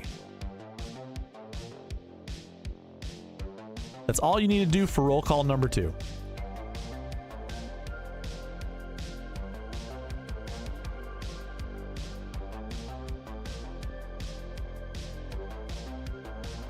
I'm a little past what I'm supposed to be doing that, but we got it.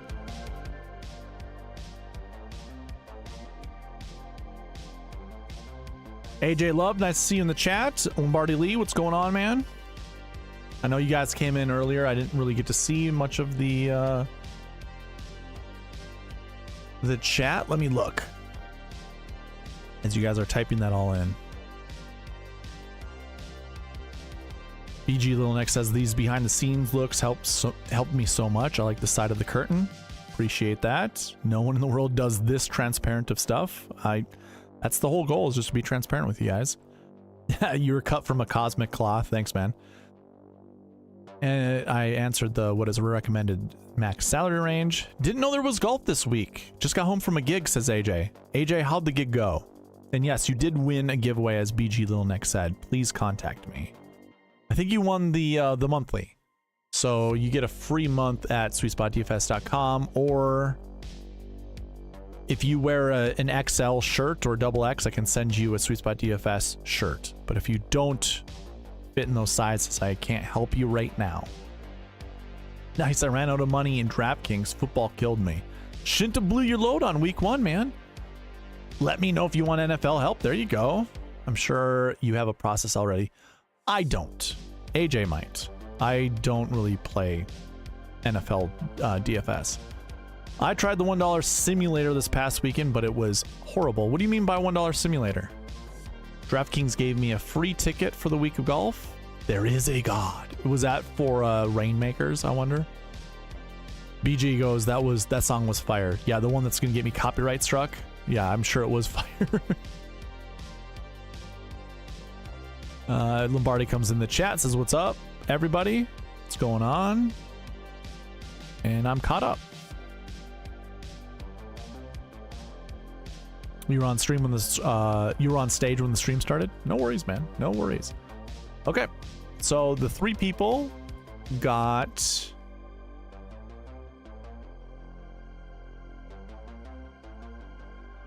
in the chat got roll call 2 credit. There we go. All right, we can move on to the next segment, which would be a review of the Tour Championship, but I'm not going to do a review of the Tour Championship. We're going to get past that. We're just going to continue on talking about the Procore Championship. So let's go over the buckets. We'll do a deep dive at the buckets to like really get into the nitty gritty. So let's get into it. If you are new to the channel, welcome in. The bucket system is something I go over to narrow down the stats that I want to look for when building lineups to hit the optimal lineup. And again, we search for the optimal. We try to hit the optimal because it's the only for sure way of winning a GPP or being tied with others to win a GPP. And I like to go bucket by bucket. So I've got 6 stat categories that have 6 buckets in each of them. There's one stat we're not using this week, and that's called last week buckets because there was no tournament last week. So we're only looking at 30 total buckets, and it would be the stats of last year, course history, recent form, salary, and strokes gained. What I like to do is kind of just get down into the anchor buckets, which is basically the bucket system telling us you want at least one golfer from this particular stat category to be in your lineups. So the way to do that, and you guys can follow along with me on the cheat sheet. Again, cheat sheet can be found. There's a link for it in the description of this video, or go to SweetSpotDFS.com, find the cheat sheet under Fantasy Tools up at the top header. So if you're here with me on the bucket system, I like to go into this filter by condition and go greater than or equal to 2. Greater than or equal to 2 means the minimum always will be 1. And if you want a better understanding of how to read the bucket system, I have an article on SweetSpotDFS.com called The Bucket System. Go check it out, read it. You'll understand what the bucket system is that way. But this is our for sure way of finding at least, or of knowing which stat we want to select one golfer from. Now, I like to kind of dive a little bit deeper. You see how this last year's 6 bucket has 73 golfers in that bucket? I'm not going to go through and be like, oh yeah, no, we want to select at least 3 golfers from here. So we're going to ignore that. We're going to ignore 52 golfers. We're going to ignore 43 golfers and also 43 golfers. So an easy way to do that is either go in here and deselect those numbers, or you can also put a filter by condition and go less than or equal to whatever the number is. But I just deselect them. It's the easiest way to do it. So now I have 5 stat categories that I want to select at least one golfer from. Let's take a look and ensure that we do want to select at least one golfer from, or we will change this on the optimizer to say, like, if this says 1 to 3, which it currently does, when we look at this bucket and we don't like the golfers in it, maybe we change it to 0 to 3. So how to do that? So we go to the dream sheet. Again, you can find this on the cheat sheet, which there is a link in it for it in the description below, or go to SweetSpotDFS.com, one of the two. And I want to sort by salaries top to bottom. So I just go into salaries, Z to A, and then I'll go into this last year column, clear everything out, and just select 1. So I select 1. Oh, I am in the wrong event. I don't know why I didn't see that. I have this marked as 2025 for me. Sorry, same thing applies. Go in here, sort top to bottom for salaries, and then just select 1. So this should match. There's 18 golfers. Does that it says 17? Why do I have 18?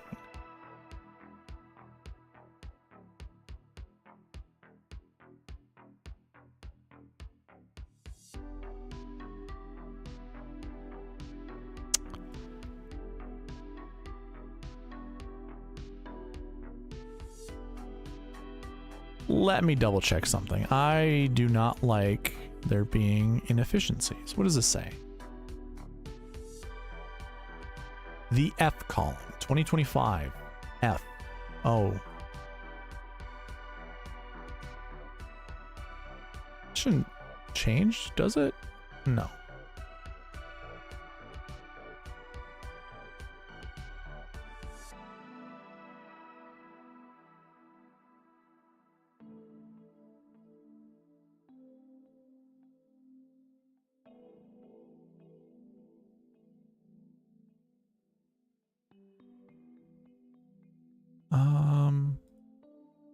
Sorry, I have the wrong number in here somehow.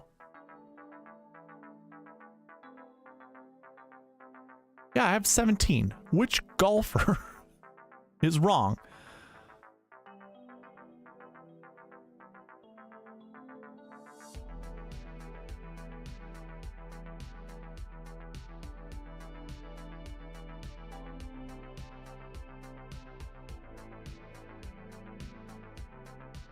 This is crazy. This is weird, I should say.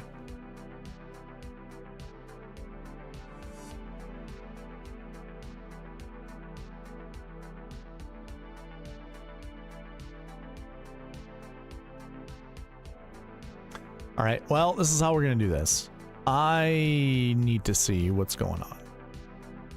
Oh, 2024. I'm gonna keep doing it. Need to pull something else up.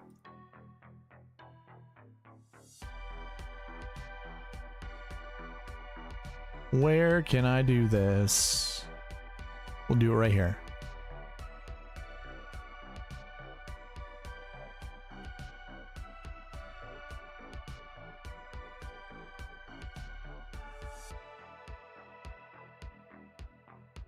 I just copy that one.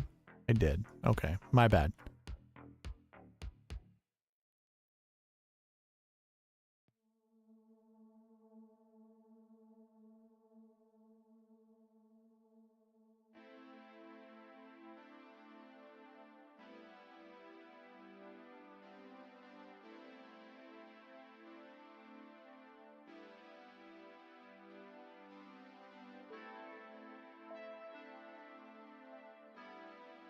So Mark Hubbard? Is that my only one that's different?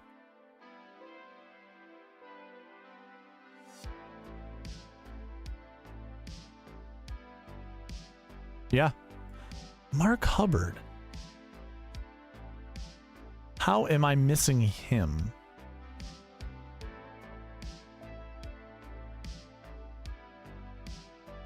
I went to 2024 again. Hubbard. Okay.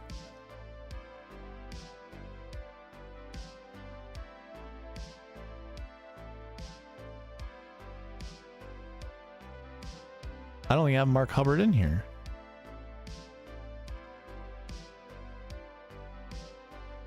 Oh, I know what happened. Okay. Oh my God, dude. That was gonna go crazy there. What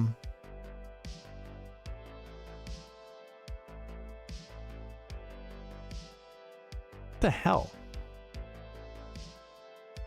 I hate. Okay, that's the wrong one. Right here. This is what I'm looking for. Oof. I was very concerned. This is my engine page. This is what builds the spreadsheets that you see. So I just copy and paste this over.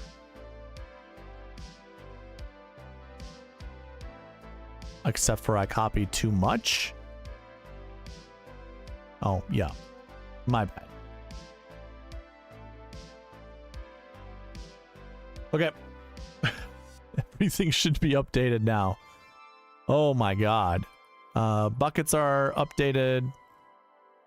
Yep, now I have 18. Good.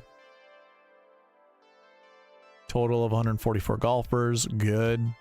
Does that change the buckets? It might. It could.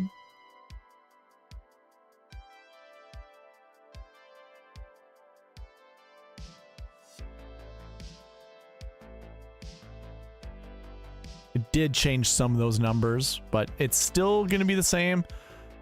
And the projections didn't change much.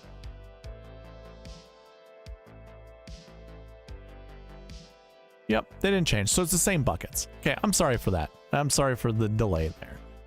But hey, it's one way to show you the transparency of everything once again. Okay. So let's get back at this. The purpose of going through each of these buckets, these 5 buckets, is to really figure out, are the projections correct for these 5? Because this is where we're going to try to grab golfers from. So when we look at this bucket, there are 18 golfers in this last year 1 bucket, and the projection says we want somewhere between 1 to 3 to put in our lineup to build around. Well, it starts with 2 10K golfers. Now, Max Homa is a big question mark. We don't know if we want to play Max Homa. Sahith Theegala is number 1 in my model. Pretty easy to get there. This could be a letdown moment also. Remember, John Rahm missed the cut here back in, what, 2021 or 2022? Whatever year it was, 2022, I think, where he was the number 1 golfer in the world. Theegala, I know people saying that he's battling a shoulder injury. He also was battling that shoulder injury at the tournament, or at the Tour Championship. So he made a pretty darn good run try to win the damn thing. He was never going to catch up to Scotty, but he almost had second place. He almost got to second place.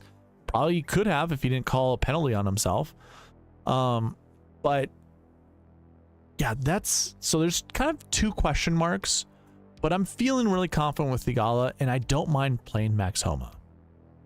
So both of them combined kind of gives me that over one golfer mentality. Like I want to play at least one golfer from here just because of these two guys. Now let's look at the rest of them. Brendan Todd, he's 11th in my model. I don't have an issue playing Brendan Todd. He's not the sexiest golfer to get to and just be like, oh yeah, I want to play this golfer.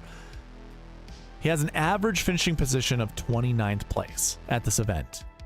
14% top 10 percentage on POA, 15% top 10 percentage on bent. I think that's fine. And recent form, pretty darn good. So if we're looking at Brendan Todd's finishes, finished 22nd at the St. Jude Invitational, which was a playoff event. It's pretty good. 12th at Wyndham. Those are two Bermuda golf courses, just so you know. So, I mean, he did finish 6th at this event last year. So that's, yeah, Brendan Todd's fine. I don't mind playing Brendan Todd. We also have JJ Spaun, who is going to be a darling for a lot of people. He is from California, right? Yeah, he is from California. He went to college in California. California is his jam. Doesn't have super great course history, nor does he have very good top 10 percentages on either POA or bent, but they're not bad. They're fine. The guy right below him, I think, is where everyone's going to go to, Eric Cole. So I will say this, to save time, just looking at these top 5 golfers, I think one of these guys doesn't finish inside the top 10, I think is blasphemy to some extent. I think one of these guys does finish inside the top 10. I don't know which one it's going to be. All feelings inside me tell me it's going to be Theegala, but this could be Eric Cole's tournament, could be JJ Spaun. I mean, he could finish inside the top 10, whatever. And Max Homa could just, good vibes in California for Max Homa. Again, he finished 7th last year. He finished 1st the year before that, and he finished 1st the year before that. So I got no issue playing Max Homa. Like, obviously, he seems lost. Maybe that's why we don't play him, but yeah, got no issue. So when it comes to this projection of 1 to 3, yeah, feel free to play up to 3. I think that's fine. At least 1 up to 3, totally fine.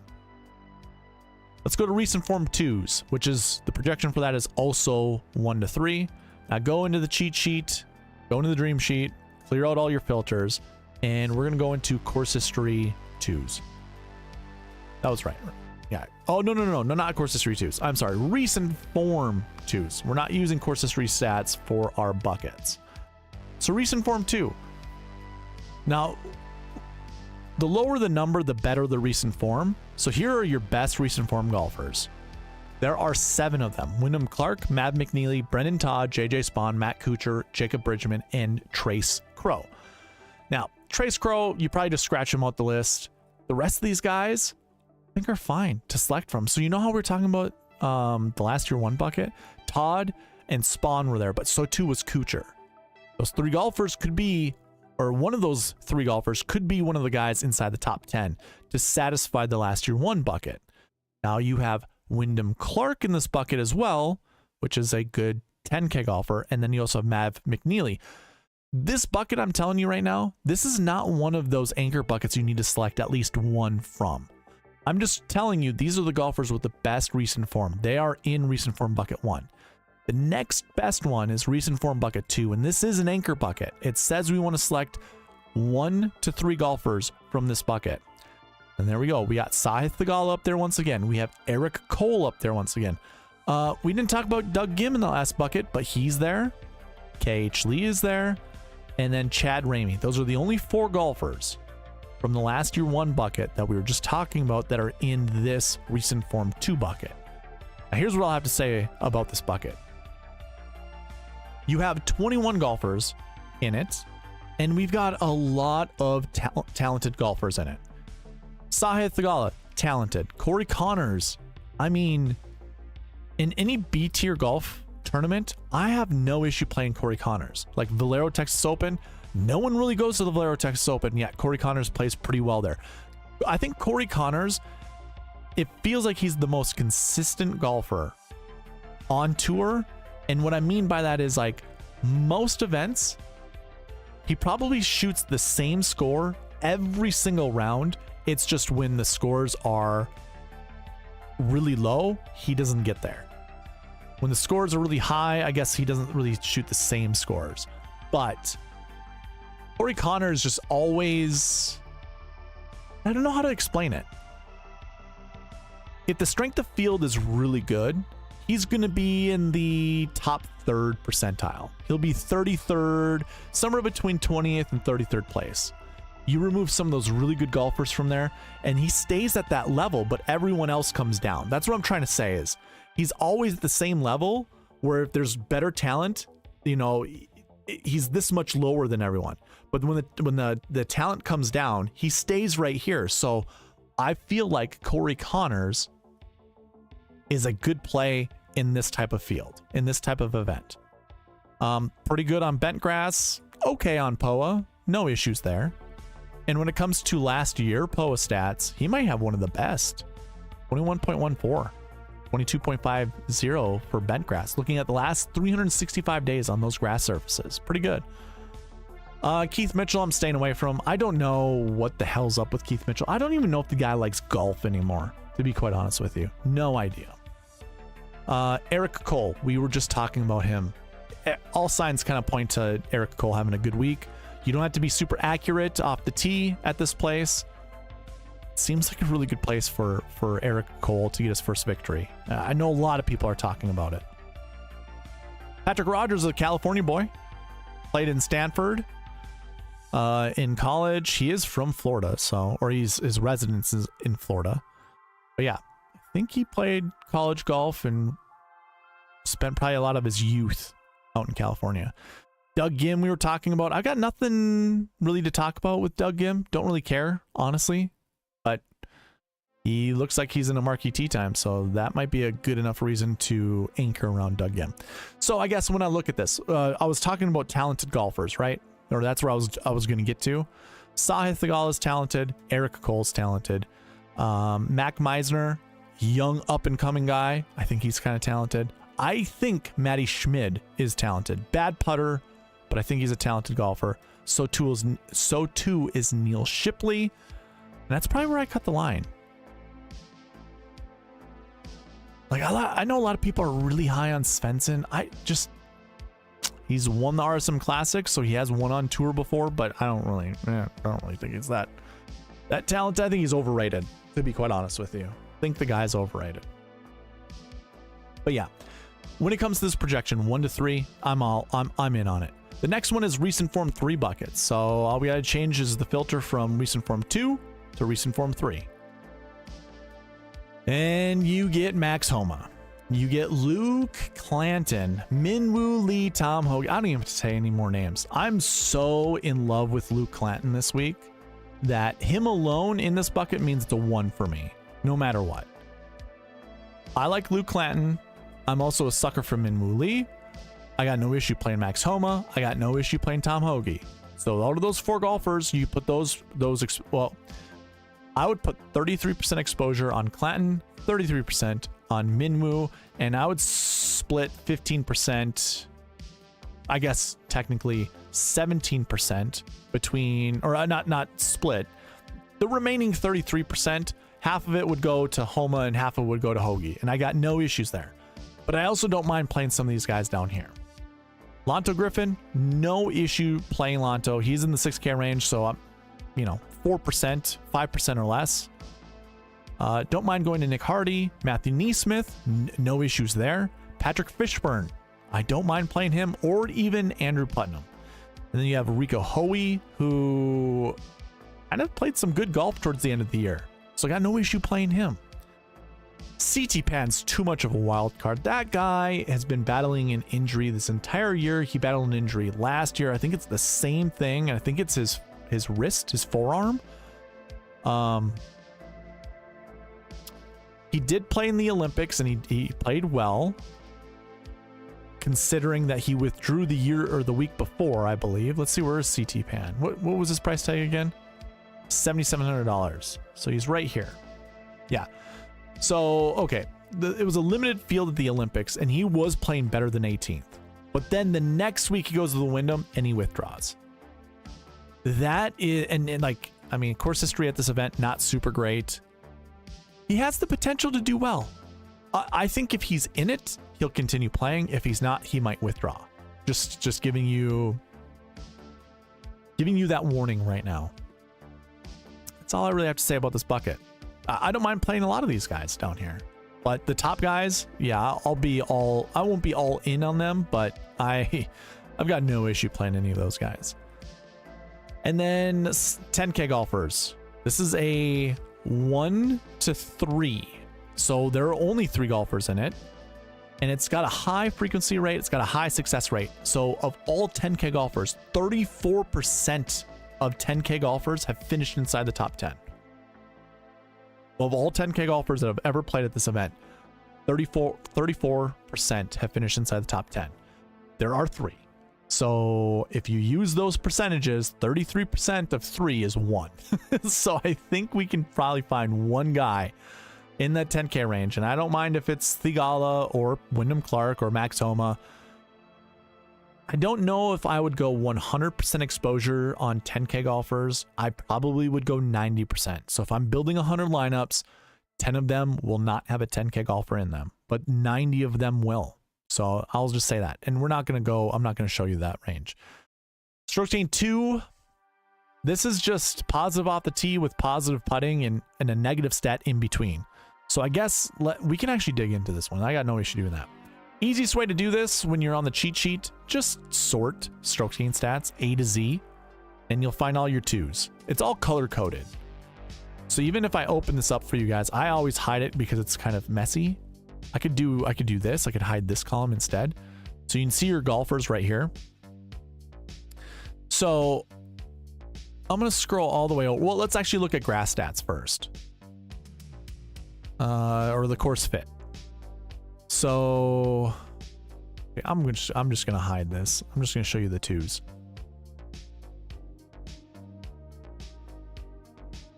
So those that have top 20 finishes, only KH Lee and Chad Ramey from this bucket finished inside the top 20 last year at this event. So that it's not enough for me to want to play those guys. But if we're going to select at least one guy from this bucket, I mean, Wyndham Clark and Luke Clanton are 2 of my favorites. And then there's Minwoo Lee, no issue playing him, and Matt McNeely. I told you I liked Matty Schmid. I think he's a talented golfer. Yeah, I think one golfer from this bucket for sure is going to finish inside the top 10 because I like these guys up here up at the top too much. When it comes to POA, Clanton only has one event, and that's at the Rocket Mortgage Classic, where he finished 10th place. That's not California POA, but all POA acts the same. Doesn't really matter what region you're in. I think the California POA might be a little bit of a softer surface versus I think it was pretty firm at the Rocket Mortgage this last year. So do with that as you will. Doesn't really matter. Wyndham Clark, I think of him more as a Bermuda guy, to be honest with you, not so much a POA guy. I think he's a California boy though, right? He went to school in Oregon and his home state's Arizona. So he's a desert guy. He's not a California guy. He's definitely West Coast-ish. He's mountain area. I don't know. It's not a for sure lock for me, I guess. And neither is Minwoo, but Minwoo has pretty good track record on POA as well as bent grass. More so than any of the other guys here at the top that have more than 4 events, or more than 1 event, I should say. It's worthwhile of saying that Minwoo only has 9 events. But that POA percentage is pretty darn good. If you remove Clanton from here, who only has 1 event and finished inside the top 10, that's 100%. You remove that, Minwoo Lee's at the top. So that's very interesting. Now, when it comes to these stats for the stroke chain 2 bucket, it is everything is positive off the tee and everything is positive putting. There's always one negative stat in between. Now, here's what I would say. Those that have negative around the green we could probably choose those golfers over the guys that have negative on approach. Because those that have negative on approach, I don't think are our best scoring opportunity golfers. So just to mention those that have negative approach, Mav McNeely's basically break even. Minwoo Lee has been pretty god-awful this whole last year with his approach. Does that change anything if we look at the last 7 weeks? Minwoo Lee, really bad on approach. But for ball striking, he's basically break even. So off the tee, very good. Approach, not great at all. Okay, good to know. Same two goes with Harris English, Patrick Rogers, Beau Hosler, which is kind of interesting. Beau doesn't, okay, Beau's a short game specialist by far. So when it comes to scoring, Beau's not my guy. KH Lee, same thing. He's actually he's in the negative for ball striking for the year. I don't like that. Same too as Sam Stevens. A lot of people kind of like him this week. Matty Schmid is barely a negative on approach, and he's also really bad around the green. Yeah, that's a wild card play right there. Probably ignore that one. Patrick Fishburn's an interesting one, but let off the tee stat is crazy. He's positive when it comes to ball striking, so that's already good. That off the tee, I like. This negative approach doesn't really bother me. Like Luke Clanton, by far and away, is he's the guy that I'm probably going to be focusing a lot. I've already said it. Cam Champ, he's won here before. That negative approach is horrendous. So having that good of off the tee and that bad of approach means he's a bad wedge player. And we all know he just hits the ball a mile, but that is awful. Terrible. I don't really care about the other guys. Pearson Cootie, that's interesting. That's really like good. Yeah, okay. Probably stay away from him. Yep. I don't need to talk about the rest of the guys.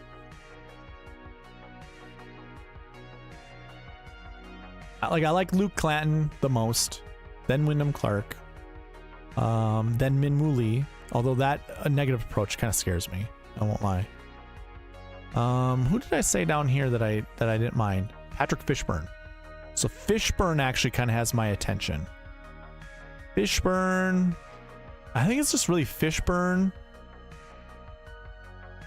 Mav McNeely doesn't really scare me. That's not a bad negative approach. Luke so it's Wyndham, Luke, Mav, and then Patrick Fishburn. Those 4 golfers, I think alone, I like those guys enough. I probably need to boost up Fishburn, McNeely, Clanton, their exposure percentages on my optimizer for myself and build lineups that way. All right. That was our deep dive into the buckets. So hopefully you guys enjoyed that. I know it was a little long, but the last thing to talk about is going to be the Marquee Tee Times. So if you are following along on the cheat sheet, all you need to do is obviously put a filter on this and then sort in this group rank column right here, sort A to Z, and you will see all the colors here coordinate. Oh, I shouldn't have marked these colors. There we go. So every 3 golfers makes a group. PGA Tour pairs them up in trios. And each trio is going to be 1 group. So I've got the top 9 groups in the SweetSpot process, the SweetSpot model, highlighted on the screen. Here's what I want you guys to do right now. I go through these Marquee Tee Times because over 90, I mean, God, it's probably 95% of the time, this works perfectly. I tell you to select 2 to 4 golfers from the Marquee Tee Times, and they can't play together. They can't be playing together. This works 95% of the time. Don't know why, don't know how. A lot of it comes down to their price tags. You know, we will see a lot of guys finish inside the top 10. Like, I'll show you last year's results. Actually, you know what I want to do? Hold on. Since I just added the GPP winners, let me add that right now. Let's see if this all gets messed up. KHD, Sam Ryder, Dylan Wu, Peter Minotti, Schwab. Yeah, we're good. Okay, so I'll hide this again, and I will sort this by their group rank. So let's see, there's one other guy I want to make sure. Brant Snedeker, is he up here at all? No. So this is every third group. Now, like I said, you want to select 2 to 4 golfers, and you don't want to pair any of them up together. So when I do this for last year, you see the trend already? Sahith Theegala was in the optimal lineup. He was in group 1. Now, Justin Thomas finished 5th, but guess what? That's not good enough at 10,500 to be in the optimal lineup or in a GPP winning lineup. So it doesn't work out. Despite Justin Thomas finishing 5th. Again, we're trying to hit the optimal lineup, and if we don't, we want to hit the GPP winner instead. So that's a no-no. Go to group 2, Eric Cole. Okay, I don't want to click in there. Eric Cole was in the GPP winning lineup. He finished 4th. You see Taylor Montgomery, he missed the cut, and then Davis Thompson finished 30th. So no one else in his group played well. Go to the next group. Cam Davis was in the optimal lineup at 10,100. He was a 10K golfer that finished better than Justin Thomas. In his group, guy missed the cut, and another guy finished 52nd. So no other guy was even close. The group down below, KH Lee, finished 14th. He was in the GPP winning lineup. The other 2 golfers missed the cut. You go down to the next group. Matt Kuchar was in the optimal lineup. He finished 7th. One guy missed the cut. Kevin Kisner finished 62nd place. We go down to the next group. Neither of the guys that finished inside the top 20 were in the optimal or GPP winning lineup. We go down to the next group. Pendrith, Duffy, and Callum Tarran, who Tarran was the guy who finished in the optimal lineup. So that's 4 golfers last year. They weren't playing together. Not even the GPP winning lineup had golfers that were playing together. The optimal lineup also didn't have golfers playing together. Not in the Marquee Tee Times, which are the top 9 groups in the field. Now I can scroll down and see where the other guys are. SH Kim, he was in the optimal, and then Troy Merritt. So yeah, they weren't playing together either. So that was last year. I'm not going to go through all the years. I provide this in other videos. So 2 to 4 golfers. I'm going to build lineups for you guys. Shalik Harden and good night. And John Bisel. John Bisel, I haven't seen him in a while. John, I saw Bisel in a different stream. It wasn't John Bisel. It was just Bisel. And I was like, I don't even remember last time John was in the stream. So appreciate you being here, man. All right. So I will build lineups for you guys. I want you to find 2 to 4 golfers from the Marquee Tee Times, and I can go over these while you guys are thinking of them. Your first group are the 10K golfers, Theegala, Clark, and Max Homa. So I would say this: if you think a 10K golfer is going to finish inside the top 10, or you already thought that before seeing this, I think this just gives you all the more reason to select a 10K golfer. I don't know which one it is. I don't think I'm going to go 100% in on a 10K golfer. I think I'll go 90% in on a 10K golfer. And if I was to do my percentages, I'm probably going 40, 40, 20. Or I guess I got to equal 90. 40, 40, 10. I'm putting Max Homa in 10% of my lineups. I don't trust the guy at all. So yeah, if I'm building 100 lineups, Homa will be in 10, or if I'm building 100 lineups, Homa will be in 10, Clark will be in 40, give or take 5, and Theegala will be in 40, give or take 5. So I could go 45, 35, 10. I could go 42, 38, 10. You know, I don't know what it's going to be. I'm going to let the buckets do their thing, but I'm going to try to keep that at like 40%. And then the next group, is Connors, Minwoo Lee, and Mac Hughes. I already talked about how much I like Connors. I already talked about how much I like Minwoo Lee. Mac Hughes I got no issue with, but if I was to choose between any of those golfers, I think I probably like Connors more. Minwoo Lee I think has higher upside, but a much lower floor. So for a GPP play, that's probably the way to go. Next group is McNeely, Rogers, Hubbard.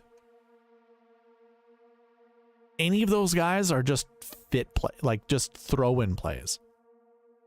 I'm not anchoring around any of those guys. I don't mind if the optimizer selects one of them, but I'm not trying to anchor around any of those guys. I think maybe if I dig into it a little bit more, maybe I can get down. Like the only guy I would want to anchor around would be Mav McNeely. It's the only guy I would want to anchor around. But I'm not completely sold because I like Luke Clanton so much more. And you're going to find out Clanton is not in the Marquee Tee Times. So we'll see how that goes with lineup building. Next lineup, we got Hoagie, Vegas, and Taylor. Pass. Cole, Gim, NeSmith, Eric Cole, for sure. I got no issue anchoring around him. Chan Kim, Chandler Phillips, you're going to see show up in the optimizer a lot. I've been building in some lineups before this stream, and he shows up a ton. And then Joel Damon. Pass on all three of them. I don't trust Chan Kim enough. The mustache man, Chandler Phillips, he kind of faded towards the end of the year. So I don't know. I don't know, man. Sure, maybe. I don't got an issue with playing them. Fishburn, Hoffman, Suh. Hoffman, believe it or not, is rated pretty high in my model. I don't know what that means. Don't really care. I'm not trying to play a lot of Hoffman. I think I'll throw him in at 10% of exposure and just leave him there. I don't want to play any more than that. I might even want to play 10%. 6 to 8% is probably where I'm cool with. And then we got Michael Kim, Sam Ryder, David Skins. All three of them are good fill-in plays, but nothing that I want to anchor around. Then we got Harris English, Adam Schenk, and Chad Ramey. Again, fill-in plays. No one I want to anchor around. I got no issue playing any of them. Like Chad Ramey, no issue. Now, just to throw this in there, our boy Luke Clanton is down here with these three yahoos. Clanton is playing with John Kiefer, who I've never heard anything about, and Adrian Dumont Deschassar, who is a bomber who had such high potential when he first came on tour. I remember everybody loving ADDC. Guy has not done anything at all since coming on tour. Has terrible stats. Terrible stats. This is one of those moments. Okay, so I don't know who John Kiefer is. Here, how about this? Let's just do this, right?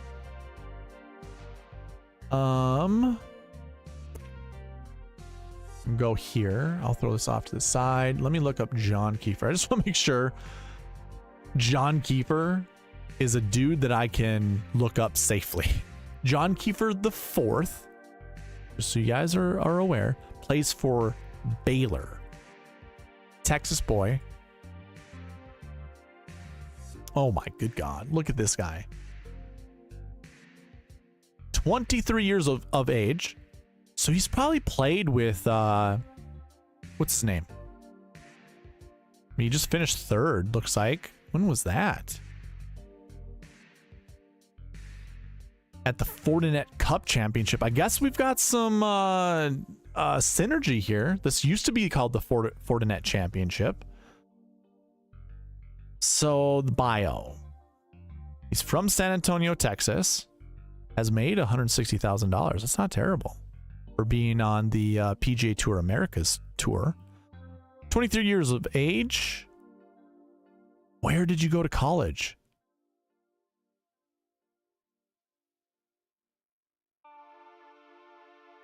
Number 1 ranked on the PGA Tour Americas tour. Okay.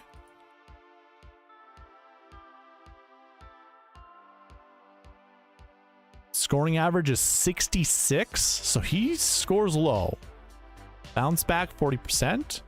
So let's see, he's ranked 1, 4, 3, 3, 1, 1. Par 5 scoring, that's good. Par 4 scoring, pretty good. Par 3 scoring is okay. Jeez. 19th in total birdies. That just could be a volume thing. Eagles per holes per. So 60. So every 63rd hole he plays, he gets an eagle. It's 9th out of 630 holes. Okay. 10 eagles. What other things can we learn by John Kiefer?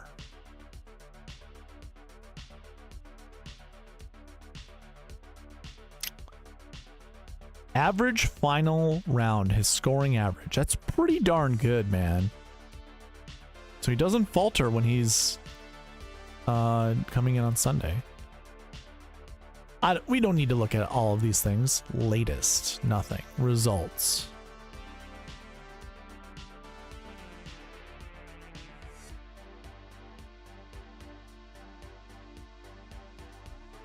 So let's see here.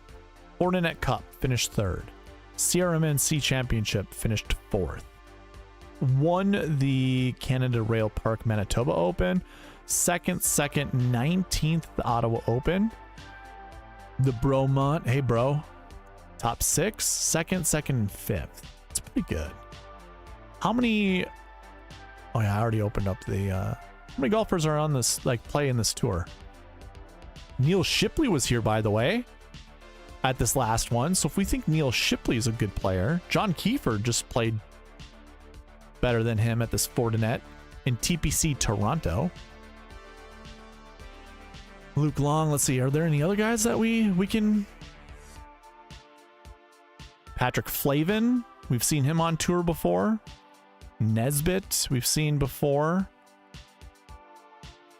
Neil Shipley, obviously.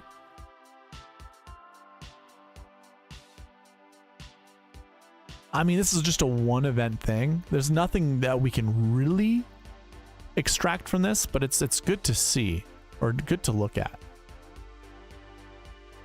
I just want to see if there's at least more than 40 golfers in the field, which there are. So this guy is just smoking it on this tour.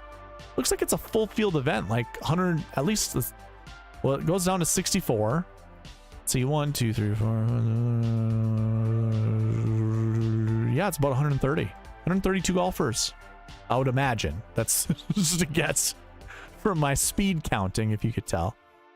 Julian Italane, I remember that name. Good to see he's still playing golf. Ollie Osborne. I think his real name is Charles, if I remember correctly. Which is weird, right? Charles Osborne. But goes by Ollie. See if I'm right. You owe me $5 if I'm right.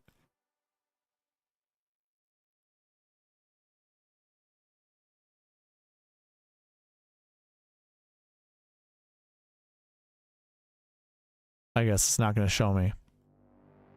Charles, y'all owe me $5. There we go. $5 from you. $5 from you. You, and you. Y'all owe me $5. This guy has a memory like an iron trap. Only when it comes to things I'm interested in. That's what I thought. How do you get Ollie from Charles Alfred? I'm trying to do a Batman impression. I don't even know what I want to say.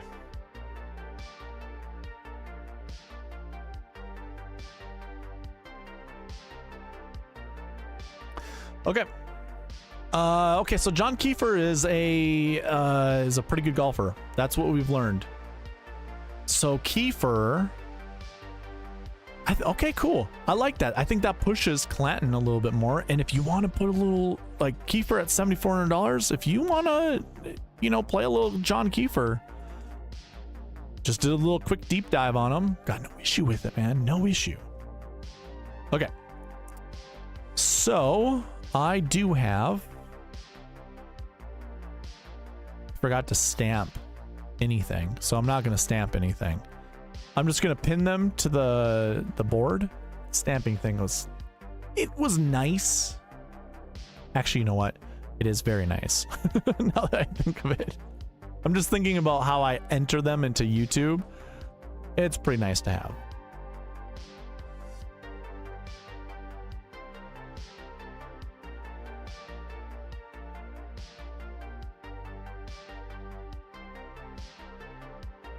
Oh, I don't need to start it now. I'll start it when I actually, I don't know why I did that.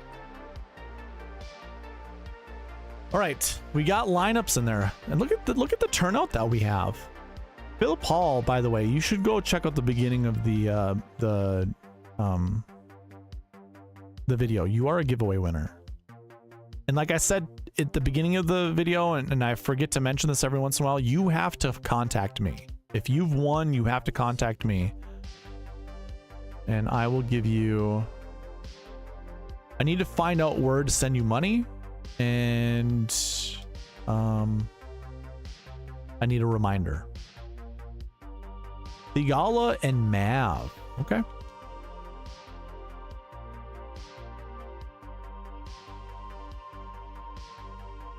Oh yeah, Lombardi Pendrith is not in the field.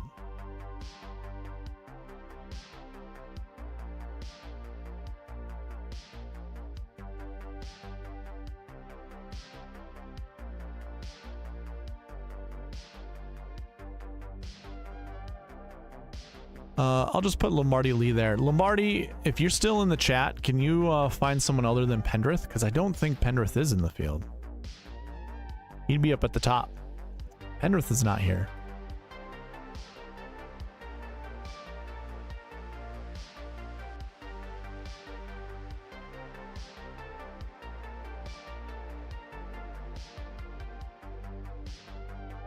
Clark, NeSmith. Honors.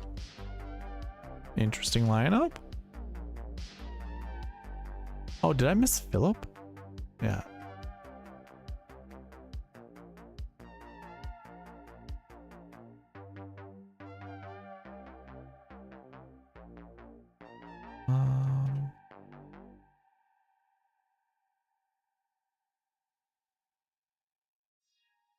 Clark, the mustache man, and Fishburn. That's a stud lineup there.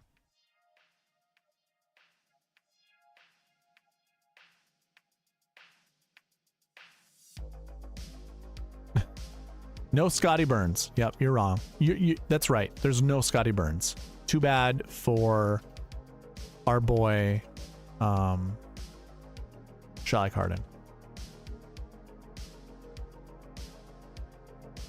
Clanton and Connors. You almost spelt Connors correct. You spelt Connors like John Connor. You know what? Gosh, I almost forgot that I have this whole thing. Oh, you gotta get him that hot tour and spit on that thing. You get me? Never gets old. Never gets old. You're gonna die, clown! Lombardi's got his new one. Okay. Hughes and Andrew Putnam. Jeez. You, sir, find the most out of left field lineups to build around, which is totally fine. Got no issues with that one. Alrighty. Let's go ahead. Let's start this and then timestamp it. And put it up at the top. I already screwed it up. Pin the message. There we go. Shot like Harden. First one is Theegala and Mav McNeely.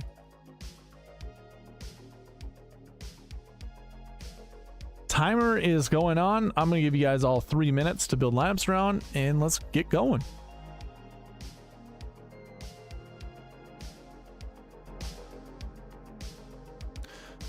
And I actually got to change my exposures to 100% for everybody. I'll give you a little extra time here, Charlotte Garden. Actually, this is what we're going to do. All the way down to the 6K range, and then we stop. So I do not want more than whatever. Okay, so that first lineup is Theegala, McNeely, Cole, Lauer, Goddard, and David Skins. That's fine. No issue there. Joanne, what's happening? Haven't seen you in a long time. How are we doing? Theegala, McNeely, Hughes, Hoey, Bridgman, Ryan Moore. That was not bad. That was not bad. Theegala, McNeely, Hughes, Vegas, Cootie, Lonto, Griffin. If you see golfers that are showing up too much and you want me to kick them, let me know. I actually like that lineup, that last one. This one's Theegala, McNeely, Taylor, Bridgman, Lauer, and Hoffman. You already know how much I feel about all these $7,400 golfers together. What I'm going to do is I'm going to kick out, or I'm going to bring back Bridgman. I'm going to kick out Hoffman. I'm not a huge fan of the Seagull this week. But Bisel's got some names in there too. I love it. This one. Ooh, I like this one. Theegala, McNeely, Hughes, Vegas, Coles, and Whaley. Love it. It's gonna be a lot of Hughes, man. You want that much Mackenzie Hughes?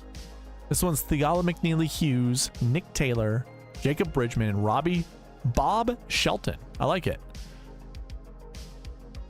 Kind of getting on that territory where you want to kick Hughes out. Hughes just constantly showing up. Theegala, McNeely, Hughes, Taylor, Lauer, and Toasty. Boot Hughes, finally. Ooh, Joseph Bramlett. I'm bringing Bramlett back in case he gets picked again. We want to know there. Cancel. We want to kick him out.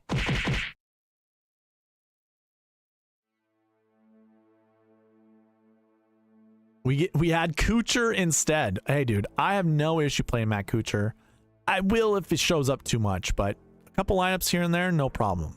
This is a pretty saucy lineup. Theegala, McNeely, Kuchar, Fishburn, Lauer, and Schenk. I don't like that one, man. Pearson, Cootie added to that one. Okay, I'm kicking out Kuchar. That's too much Kuchar already. We only have so much time. I don't want to see any more.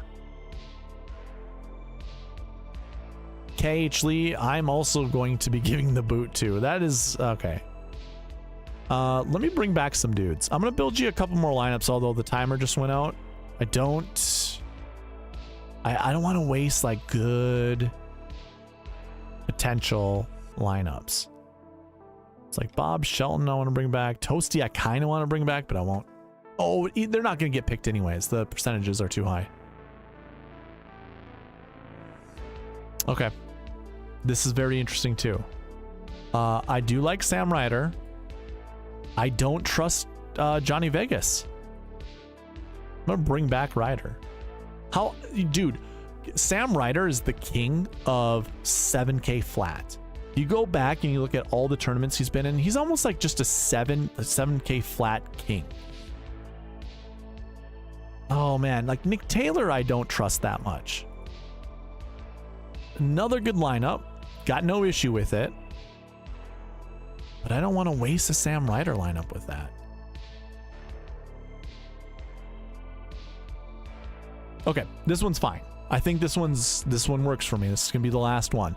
Theegala, McNeely, Chan Kim, Jacob Bridgman, Justin Lauer, and Sam Ryder. Yeah, I like that one a lot. Save that twice just to leave a little buffer between you and the next person. Yeah, that lineup was pretty good. I like that one.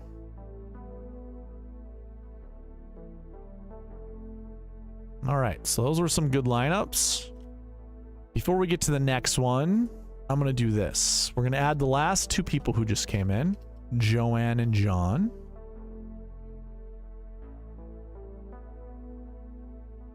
Joanne wants, I think that's supposed to be Clanton and Spaun. Great choice. Love that. And John Bisel wants Mac Meissner and Kim, Fishburn, but Chan Kim. Chan, should I just put, yeah, Chan, it's fine. Chan, Fishburn, and Hoey. There you go. All right, Lombardi, are you ready on your ready? We'll build lineups for you.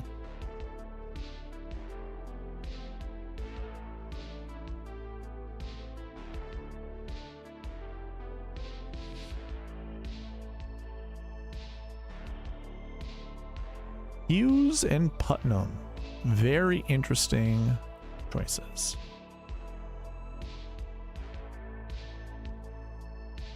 I think I'm going to give Putnam a little bit of a boost just so we don't have to continue to bring him back. Lombardi says he's ready. All right. We will timestamp it. Always have a jingle for this, right? Timestamp.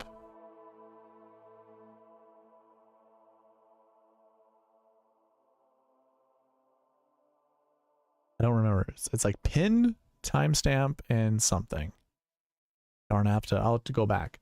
Put that timer up there. 3 minutes to build lineups.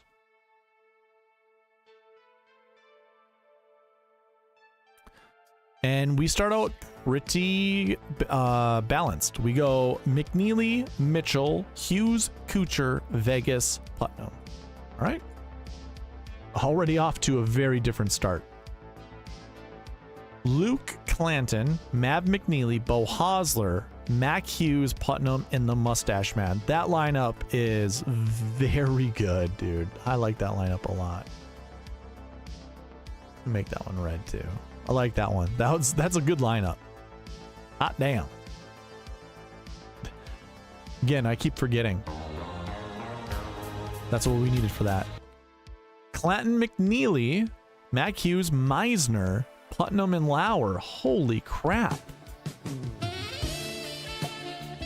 Those are such good lineups. Now we kick out Clanton and we have Wyndham Clark, Keith Mitchell, Mac Hughes, Nick Taylor, Andrew Putnam, Joel Damon. These are some very different lineups. Lombardi, what possessed you to want to play Mac Hughes and Andrew Putnam? Because just those two guys are building these very unique lineups that are, one, different, but two, very attractive. Clanton, McNeely, Hughes, Meissner, Putnam, and Hoffman. That was a good lineup. Clark, Mitchell, Hughes, Taylor, Putnam, and Cootie. It's different. 10-9-8, 7-7-7. We add Goddard up to this one. Got no issues there.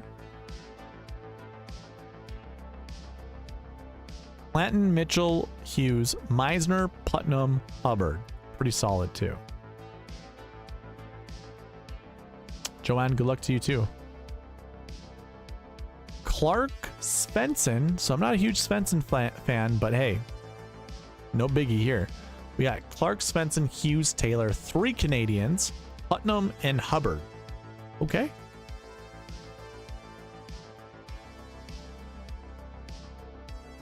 Clark, Clanton, Hughes, Putnam, Glover, S.H. Kim. That's a pretty solid lineup. I like that one. It's different. It's got my boy Wyndham, or it's got my boy Clanton in there with Wyndham. I like that. You can see there's no Theegala being chosen. Clark, Clanton, Hughes, Putnam, Hubbard, Trace Crow. Got no issue there. Probably the last one. Brendan Wu. Sure, why not? Last one. David Skins. Okay. Those were some good lineups there at the end. How many did we get you? 14. 2 more than Sherlock Harden. All right, those were good lineups. Good lineups. Next person, Philip Hall. He wants Clark, Phillips, and Fishburn. Sir, on your ready, we will build lineups for you.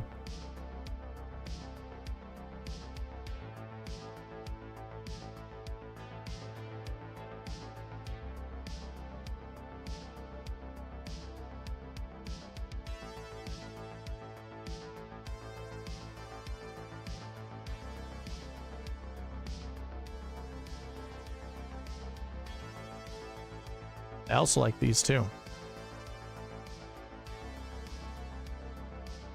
Lombardi, you are welcome. All right, Philip says he's ready, so we timestamp it, put the timer on there, and hit the optimizer.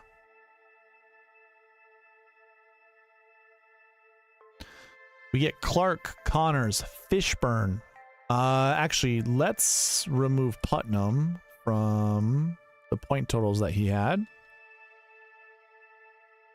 And now we're going to have to add something to Fishburn. Okay.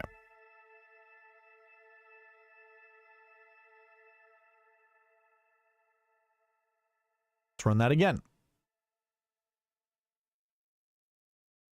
We get Clark, Cole, Bohazler, Kuchar, Fishburn, Chandler, Phillips. I'm going to go ahead and kick out Kuchar. You tell me who to bring back, but I think I'm going to have to kick people out. You're going to have to, again, tell me who to bring back. Clark, Mitchell, Cole, Fishburn, Phillips, S.H. Kim. I got no issue with S.H. Kim. I like S.H. Kim quite a bit, actually. Clark, Mitchell, Hughes, Fishburn, Lauer, Phillips. That's a good lineup, too. Very good lineup. Lots of Mitchell. That's scary. Phillip, do you want that much Keith Mitchell in your life? Clark, Mitchell, Hughes, Fishburn, Bridgman, Phillips. That is a... Jesus. These three guys here, all rookies last year. Clark, Connor, there we go. Clark, Connors, Hosler, Fishburn, Phillips, Ryan Moore. No issue with that lineup. That's pretty good. Clark, Spaun, Mac Hughes, Sam Stevens, Fishburn, and Phillips. Yeah, okay. I like that lineup a lot. That was a pretty good lineup. Dick Mitchell. Okay. Clark, Connors, Bohazler, Fishburn, Phillips, and Bob Shelton. I might not have to kick Mitchell out because this is another solid lineup. I don't really know how I feel all that much about Bob Shelton because he is a Texas boy, and I just assume he's better on Bermuda. There's Mitchell ruining this lineup. I really like this lineup of Clark, Mitchell, Cole, Fishburn, Phillips, and Whaley. I like Vince Whaley. Vince Whaley, I think, had a really long stretch of cuts made a while ago. I don't remember when or where, but got no issue playing him. We get Clark, Todd, KH Lee, Fishburn, Hubbard, and Phillips. No issues with that lineup. Spaun and Svensson get replaced or change out the other two golfers. And then one more. Clark, Cole, Hosler, Fishburn, Putnam. Let's do one more. I don't want to save that one. Don't want to save that one. I don't want 2,7,500. Not a bad lineup, though. CT Pan. Okay. Sure. We can take one risk on CT Pan. Got no issue with that. Let me see. One more. Can I just add Clanton to this? I didn't see a single Luke Clanton lineup to go with the other two guys. The other three guys. You can't do it. It breaks. That sucks.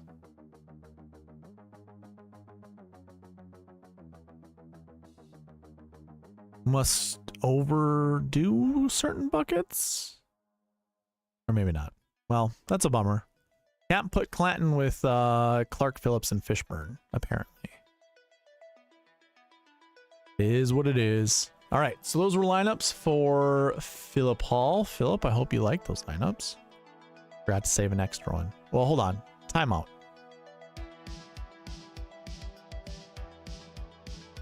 Let me add a couple more. Let's see what we can do here. Maybe, let's see, Clark, Phillips, and Fishburn. I'll do two more because everyone has about 12, and that's kind of the number I want to get to. Fishburn and Phillips. So can I do a Clanton lineup, or is it just a no-go?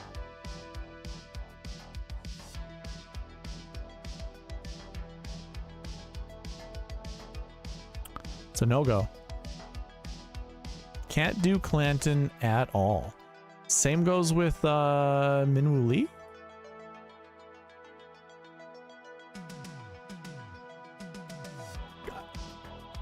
And by Minwoo, I mean Maverick McNeely. Yeah, that's a good lineup. I don't mind that one. I want one with Minwoo. Can we do one with Minwoo? Nope. So it does. Minwoo and Clanton must have very similar. They do. Same stats. Oh, the strokes gain 2. I see it. Already selecting Clark, who's a strokes gain 2 guy. Fishburn, who's a strokes gain 2 guy. Phillips is a 4. So there must be someone else that needs to be selected that's also a strokes gain 2. And that's making it go over. Well, how about this? What if I got rid of Fishburn and I put in Clanton? I'm just curious. This is with the mustache man. And it's so interesting. So it has to be a different bucket that makes that over. Here, let me go ahead and fill in these lineups with 6 golfers. Doesn't matter which 6. I just want to see what one goes over. It's 49.5. Okay, so this is fine. That's fine. Course history 6s. Okay. Yep. That makes sense. Clanton is a course history 6. So too is Minwoo. So they have 0 course history. I added Meissner. So Fishburn is a 6. So is Chandler Phillips. That's why. Not having that course history. Okay. Makes sense. Makes sense. I'm not going to save that one.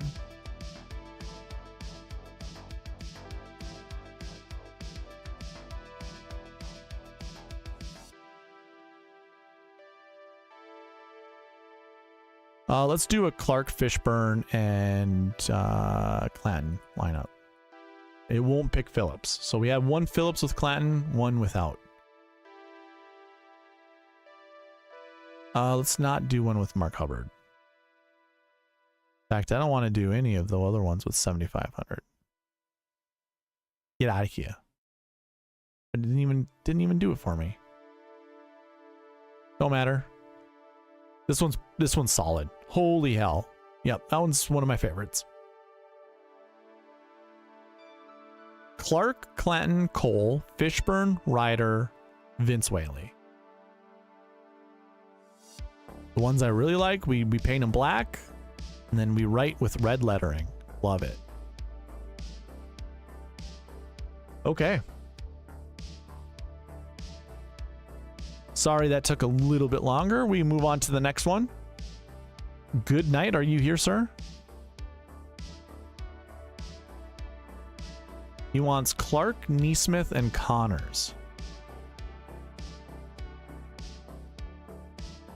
He wants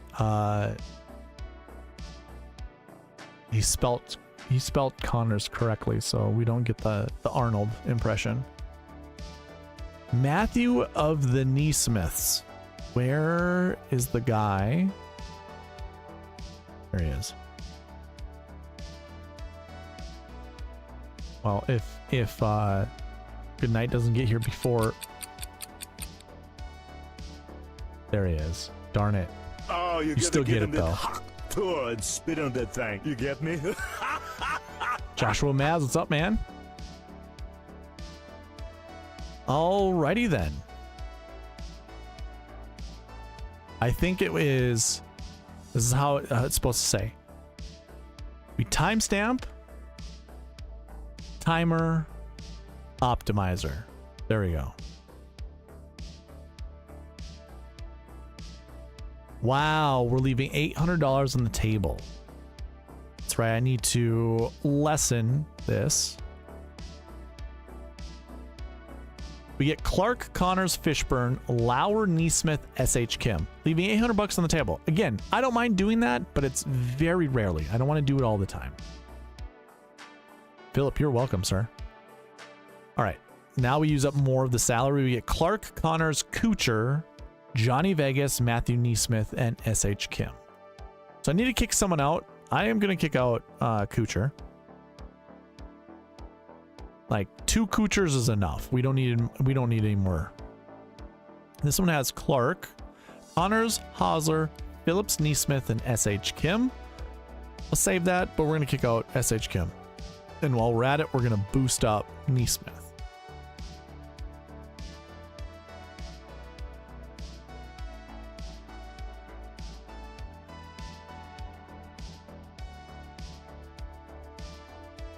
You really liked Fishburn? I got no issue with Fishburn. I think Fishburn's fine.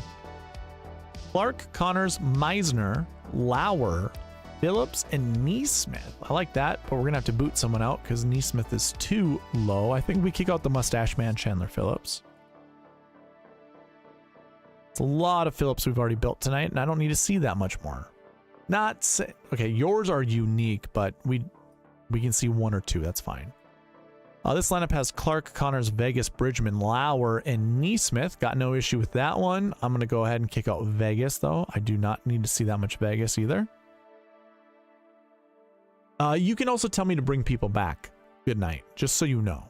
I'm kicking people out because I just seen too much, or it's just an intuition call. If you want someone to come back, let me know. We don't have to lock him, but I can bring him back. 2 $7,500 golfers, it is what it is, but we get Clark, Connors, Glover, Hubbard, Lauer, and NeSmith. That's a 10-9 for 7s. We've seen that in the optimal lineup. Got no issue with it. Clark, Connors, Hoey, Nick Taylor, Lauer, and NeSmith. So that's a lot of Lauer. If I get one more Lauer, I'll probably kick him out. And we don't. He heard it. But this one is Clark, Connors, Meissner, Hubbard, Ben Silverman, and Matthew NeSmith. No issue with that lineup. I kind of like it. Let's see if he shows up this time. Nope. Connors, Meissner, Hubbard, NeSmith, and Dylan Wu. Okay. I don't mind Dylan Wu. Nate Lashley, sure. Pick Lauer, yeah. I don't care for this one, but I'm going to go ahead and kick out Hubbard. We don't need to see that much Hubbard. I'll build you 2 more lineups. I know the timer just went out. We'll get 2 more in there. We wanted Lauer kicked, and especially with Sam Ryder. I don't want to waste a good Sam Ryder lineup. But, I mean, this lineup is fine, by the way. 10-9-8, 7-7-7. I like this lineup. I'm actually going to save it. But yeah, let's kick out Justin Lauer. See what happens. Oh yeah, I gotta bring back a Ryder. I'm gonna do it right now because I don't like the lineup that was just built. Don't care for it.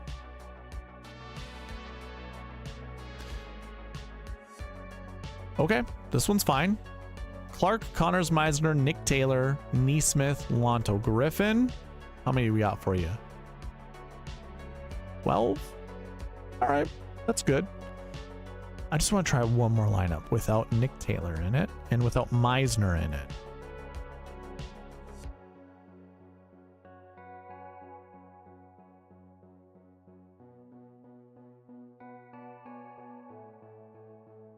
Trace Crow? Oof. I'm going to say no to Charlie Hoffman, by the way.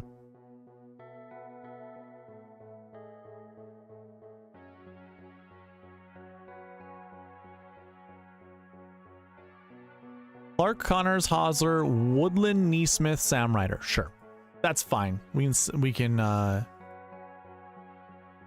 that be our last lineup. All right, those are lineups for good night. Hopefully you liked one of those, maybe some of those. Let's scroll down. Who do we got next? Is it AJ Love? AJ, you still here, man? Yeah, AJ Love with Clanton and Connors.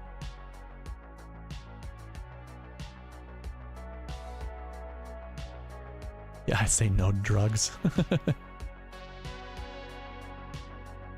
Clanton and Connors. Back to back.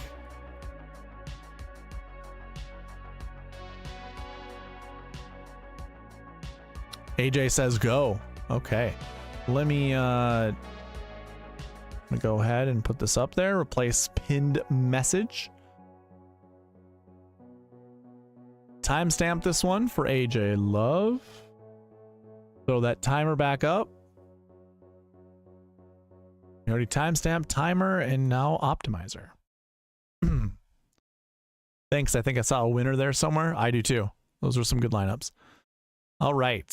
First lineup is Connors, Clanton, Cole, Vegas, Chandler Phillips, and SH Kim. I do need to make NeSmith go back to his original score. Connors, Clanton, Cole, Hubbard, Lauer, David Skins. That's pretty good. Pretty good lineup right there. We add Ben Silverman to this mix. I actually really like that lineup.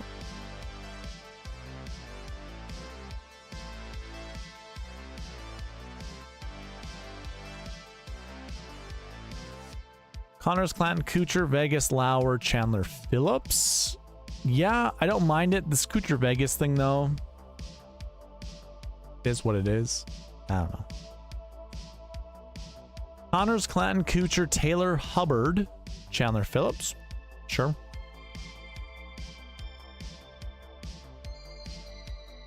Connors, Clanton, Cole, Kuchar, Phillips, Moore.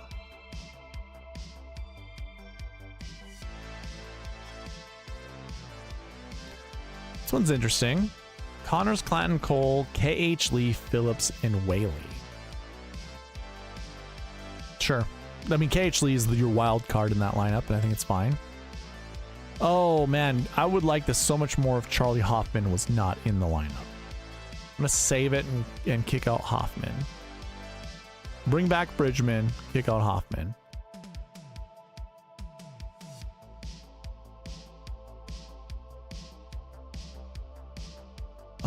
We get those same three guys, Cole in there with Kuchar, Phillips, and Griffin. Probably nearing too much Kuchar. And so he disappears, and we get Hubbard, Bridgman, and Ryder. Okay, so I like that one a lot too.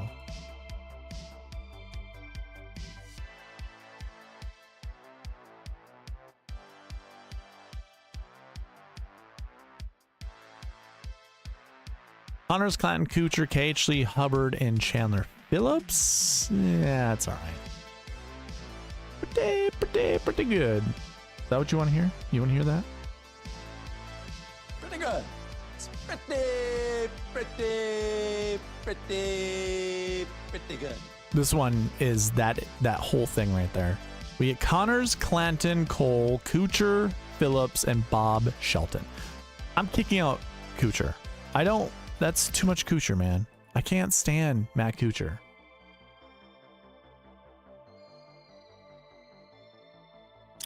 Connors, Clanton, Cole, Vegas, Phillips, and Dylan Wu. Okay. This is my dead range. I don't know why. I don't care for Kuchar. I don't care for KH Lee, and I don't care for Vegas. I also don't really care for Sam Stevens or Mac Meissner. Mac Hughes is fine. Don't care for Chan Kim or Hausler or Svensson or Gim or Rogers or Hoey. Although, Hoey's fine. CT Pan. Like, so this whole range for me, it's kind of a dead range. Like, I don't really care to play golfers from that range.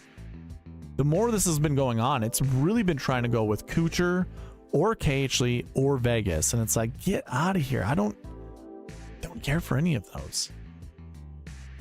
Let's save this an extra time. We ran out of time. How many lineups is this? 12? We got you 12 lineups. That's fine. Good night. I didn't even mark any of yours that I liked. Yeah, it's probably because I don't really care for NeSmith if I'm being just dead honest with you. Meissner, Hubbard, Silverman, NeSmith.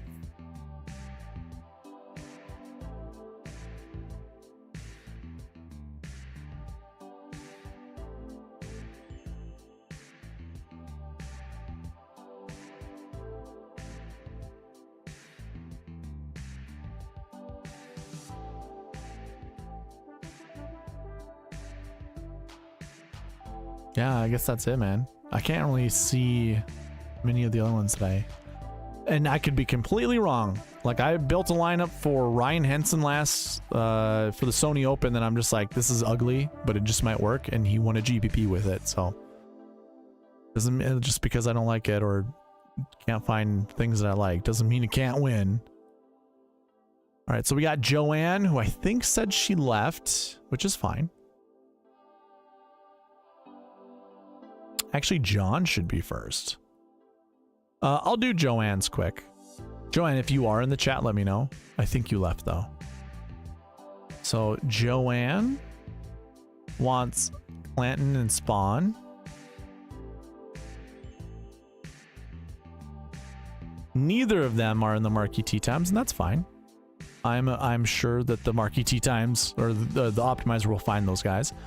So, we will timestamp, timer, and optimizer. First one we get is Clanton, Spaun, Cole, Vegas, Hubbard, and Chandler Phillips. Pretty solid. That one is definitely pretty good. Pretty good. It's pretty. Clanton, Spaun, Hughes, Meissner, Vegas, and Hubbard. That's fine. Again, I'm not a huge Vegas fan, so I'm going to kick him out right now. It's too much Vegas. This one's fine. I'm not huge into Chris Goddard up. I'm also not huge into Kuchar, so I'm glad he got booted. Harris English is kind of sketchy. But if you needed one, no issues here. Clanton, Spaun, English, Hughes, Taylor, and SH Kim. We'll watch the English and Kuchar pickups here. This one's Clanton, Spaun, Svensson, Hughes, Hubbard, and Jacob Bridgman. I like that lineup. That one's pretty good.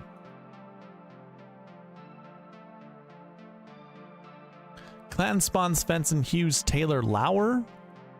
Sure. That's a lot of Canadians that are happening so far.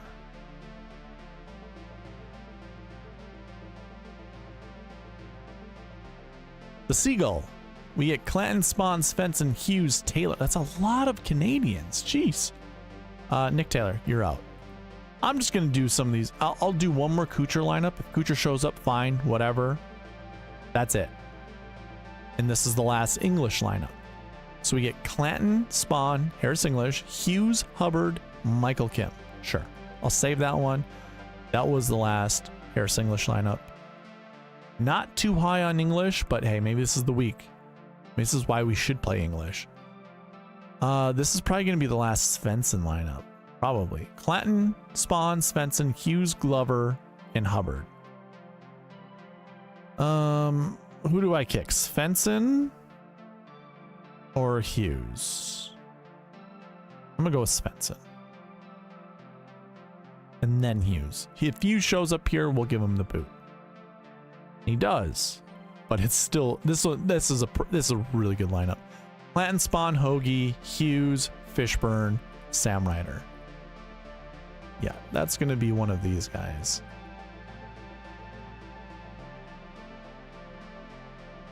But we are kicking out Hughes.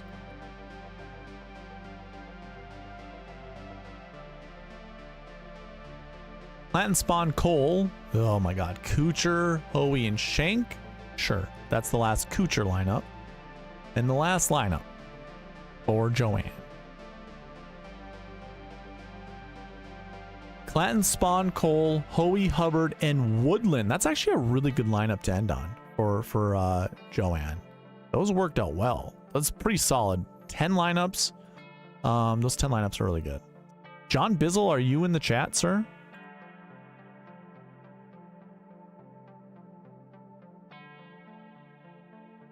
On your ready, I will start building lineups for you. He's got 4 of them that he wants. We'll see if it works out, first of all. So it's Meissner, Chan Kim, Fishburn. That 4th guy is who? Hoey. Okay, so we got a lot of... He's going balance. We'll see how this works out. Joshua Maz, Canadians gonna take the tour by storm this year. Mark my words. It just reminds me of this right here. Maybe I am insane. Maybe I am insane. And maybe it's time for you to find out how insane I am. Yeah. Oh, yeah, it doesn't matter. Nothing matters, no.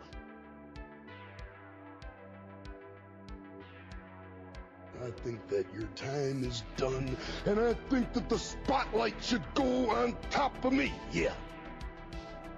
Very good. Okay, very good. You know that I'm the cream of the crop. Apology accepted. That's all my Macho Man. You just made the list! What? What? Okay, John's not here, I don't think. All right, so we will build some lineups for John. The best that we can. Well, let's see. Let's do a crash course. Will this lineup build? It does. Okay. 49-2. Oof.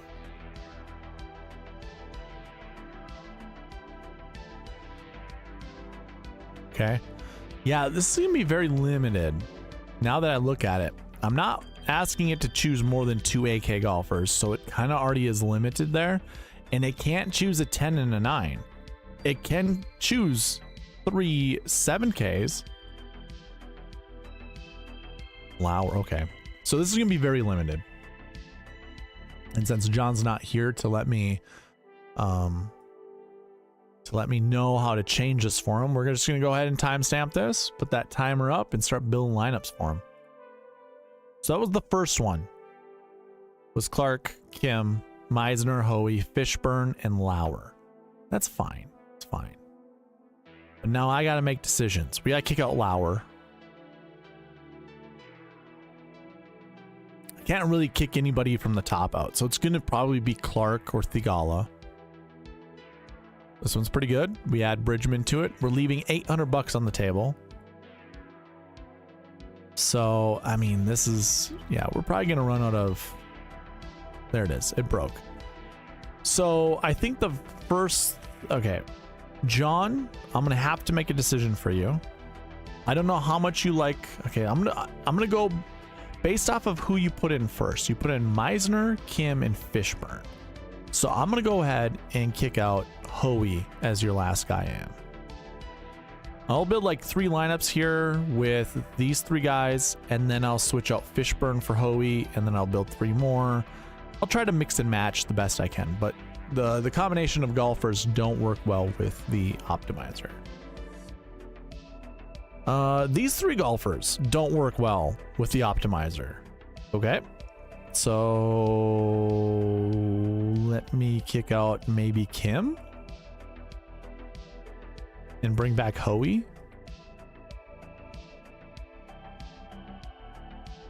You are welcome, John. This one doesn't work out well. Is it the course history 6s? Yeah, Hoey, Fishburn. Okay, that's what it is. We don't want more than 2 of those. We don't want more than 2 of those. So who was the other guy that we had in this mix? Chan Kim is also course history. So these 4 golfers alone can't work out. We need to only select 2 of them.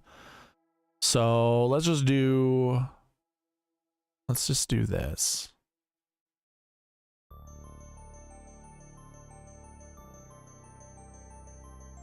I don't think the optimizer is going to select Ramey.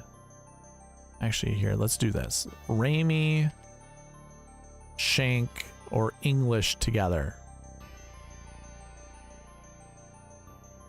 So I'm going to put the 9s over here, the actual 9s. And I'm going to clear out them. And use... Oh, Fishburn's in group 7. That sucks. Okay, never mind.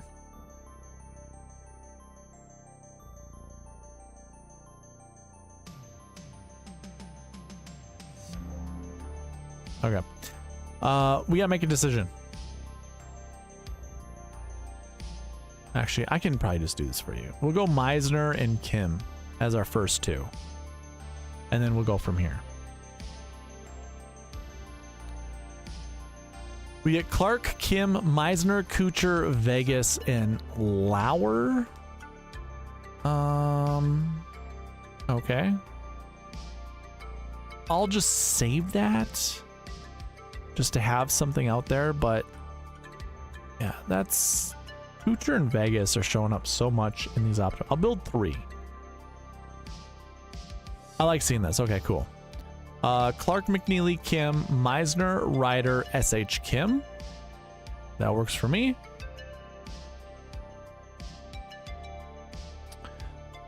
Connors, McNeely, Kim, Meissner, Nick Taylor, SH, Kim. Okay, that works.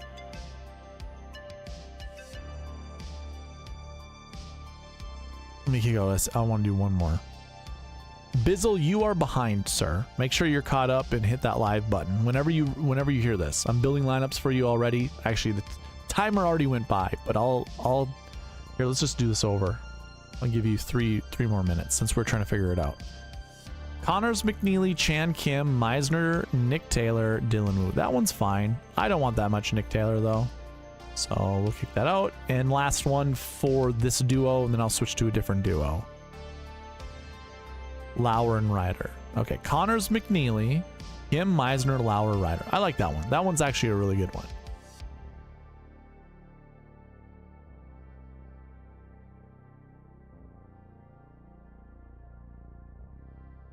Okay, so I will switch out Chan Kim with Rico Hoey.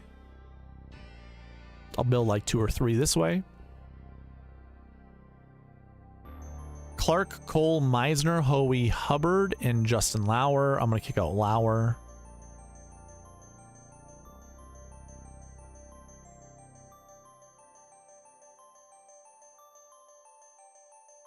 McNeely, Spaun, Hughes, Meissner, Vegas, Hoey. Very balanced. It's decent. Got no issue with it. I'm going to kick out Vegas now. I don't want to see that much Vegas. And I'll build one more with this duo and move to a different duo. McNeely, Spaun, Hughes, Meissner, Hoey, and Hoffman. Sure. Let's go ahead and go to Fishburn now.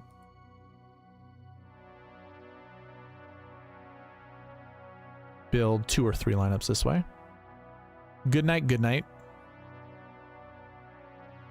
Mitchell, Todd, Cole, Meissner, Fishburn, Hubbard. So that's very different.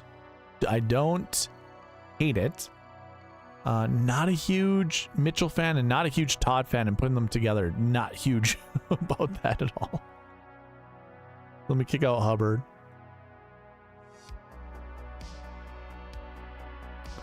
Clark, Cole, Meissner, Cole, or KH Lee, Fishburn, and then Bridgman. Okay, that one's good.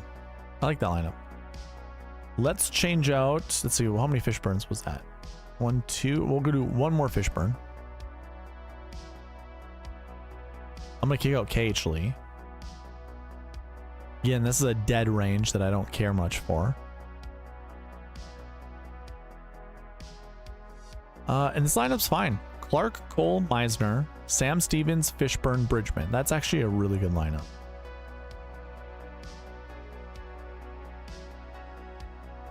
And I think we kick out Meissner, put in Chan Kim. Probably just going to run 2 lineups with this one.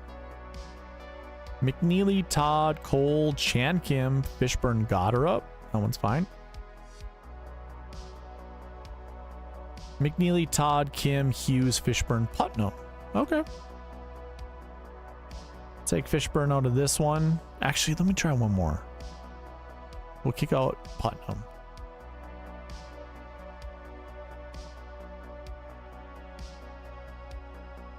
And that one gets Glover added to the mix. Don't care for Glover.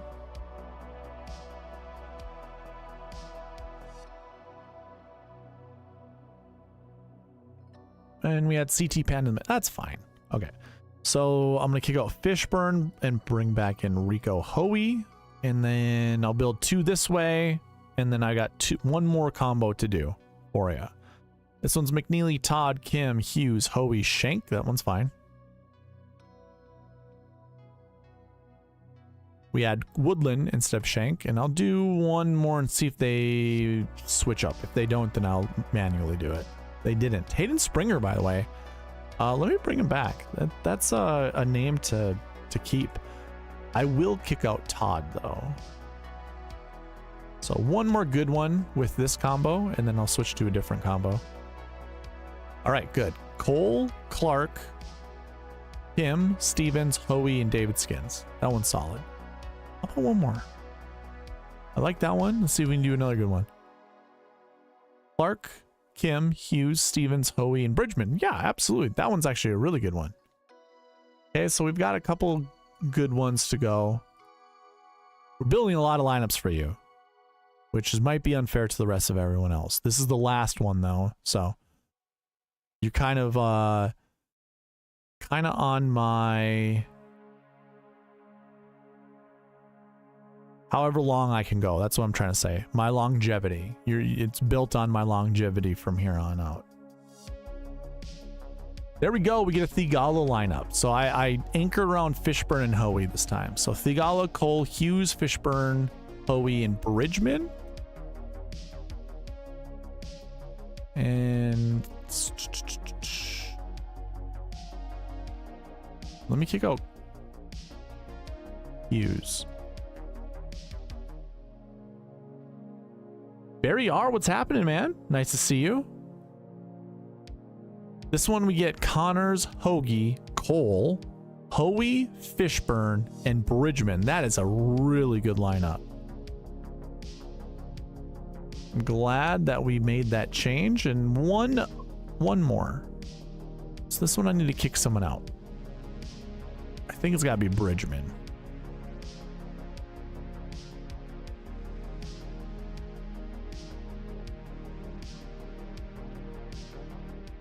You're welcome, John. And the last one here, it's a solid one. We get Connors, Cole, Hosler, Stevens, Hoey, and Fishburn. So that's a very good balanced lineup, and that's a good one to end on. Barry R, you are welcome, sir. I enjoy doing this. It's always a grind for me. So for you here at the end of the stream,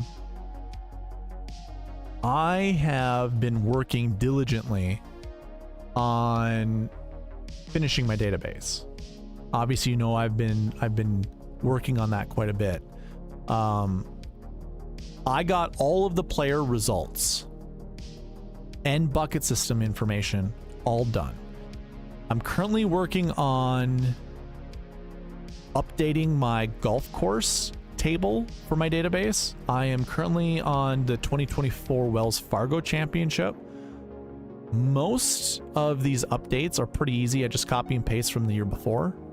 I do look to see if any new changes happen, and if they didn't, then I don't have to add anything new. So it should be sort of a breeze moving forward. So I should have that done pretty soon. That isn't all that important. I just want to get it done before I start going into building dashboards and reports for my website. So in 2 weeks' time, actually 3 weeks' time, because that's when the Sanderson Farms Championship is, I'm going to unveil the new updates to the website. They haven't been made yet, but I know I'll have them made by that time. And I would like all of those that are willing to test it to test it, which would require you to have access to it. Now, there have been moments where I've given out free memberships. I know some people haven't taken advantage of that yet. If you would like to at that time, I'd be very appreciative. January 1st is the last time you can redeem any monthly giveaway winner subscriptions. So keep that in mind.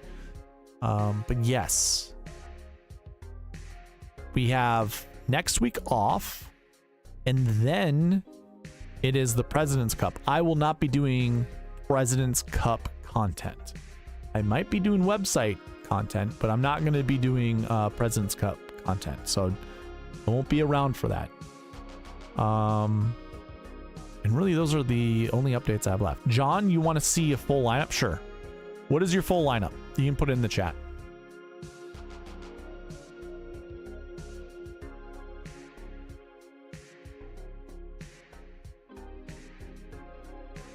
See if it follows the buckets.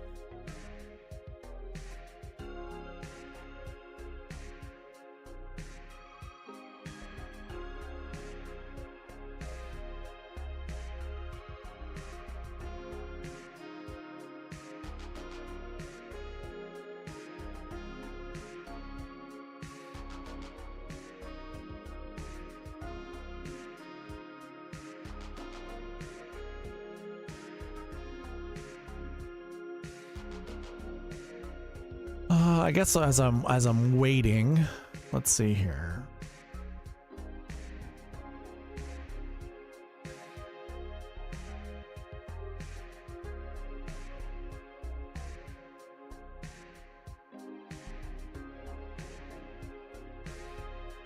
Barry, I can actually do. I'll probably do showdown stuff, because how I've built my database. Yeah, I'm actually pretty excited to see this. I don't think I've shared anything with you. I'll share after I do this for John. So Spaun and Clanton with the other four. The other four were who? Meissner, Chan, Fishburn, and Hoey. So we already know that it doesn't work, right? The lineup you gave me, because there are 4 rookies that have never played this course before. And not so much rookies. They're just 4 golfers who've never played this course before on the PGA Tour. And that's all of these guys here. We only want a max of 2 course history 6 golfers. Just throwing that out there. So if I look at the buckets, select all, clear this, and we're looking at this bucket right here. This course history 6 bucket. The projection is 0 to 2. You have a 6% success rate of all golfers that have ever been in this bucket to finish inside the top 10. 29 are in that bucket this year. You normally see 42 golfers, meaning like if this was a volume driven bucket, you'd want somewhere around 40. You have 13 less than that. 0 to 2. Frequency rate's not even that high. Optimal lineup 0 to 1. Top 5 frequencies 0, or not 0 to 1. I'm sorry. Minimum 0, max 1. 14% frequency rate. It's pretty good for maybe not. When I see 85s down here. Let me go to the buckets. I'll go right straight to the bucket so you can see it. Let's see. We want to go with. We want top 10 finishes. So I'm going to go ahead and hide this down to this. So basically what we're looking at is this table compared to this table. This is our tournament history bucket. So THB just means tournament history bucket. This is what we're looking at. This combined with this. So the moments we see 0, which, to be fair, we have seen quite a bit finish inside the top 10. But where you see 0 here, there were 19 total golfers in that bucket. There were 23 total buckets here when you saw 0. And 68 total bucket or golfers in that bucket when you saw 0 in 2020. I guess I do have to say some of these have high numbers, and that's good for you. What's our top 5 looks like? Only more than 2 inside the top 5 one time, but you've had 1. The frequency rate's pretty good, 66%. Man, Man, this is where I would wish I'd have my website updated, because then we could see who those golfers are inside the top 5. So yeah, I mean, I guess I guess I have no issue. You've had up to 6, 4, 5, 4. So you've had 4 twice. In what? 1, 2, 3, 4, 5, 6, 7, 8, 9 years. So in 9 years, 4 of those years you've had 4 or more. So that works in your favor. So that's about 50%. Pretty darn close to 50%. 2016. Well, I guess when we get that far back, there could be golfers that did have course history that my data only goes back to 2013. Grillo, I don't think had course history. That was his first time playing. Pretty sure it was. Rose would have had course history. So too would Charles Schwartzel. So too would Ryan Moore, and most likely Will Wilcox. So those numbers aren't actually, they weren't rookies back then. Smiley Kaufman was. He would have been a rookie, and Grillo would have been a rookie, but obviously Justin Rose was not. So 2016 doesn't really work out. Maybe there were 2 for that year. 2017, where there were a bunch. Patton Kizzire, I think, was a rookie, but Paul Casey was not. So he would have probably had course history. Cody Gribble was a rookie, so that actually works out. Phil Mickelson, he had played that golf course a ton of times before. So it's unfortunate my data, yeah, that's one thing to look at. So again, you'd only have 2 there in 2017. 2018, Tyler Duncan would have been a rookie. Andrew Landry would have been a rookie, and so too would Brendan Harkins. And so too would Nick Taylor. Tyler Van Aswegen would not have been. And nor would, I mean, Zach Johnson was inside. So you would have had 3 in 2018. In 2019, let me get rid of the filter.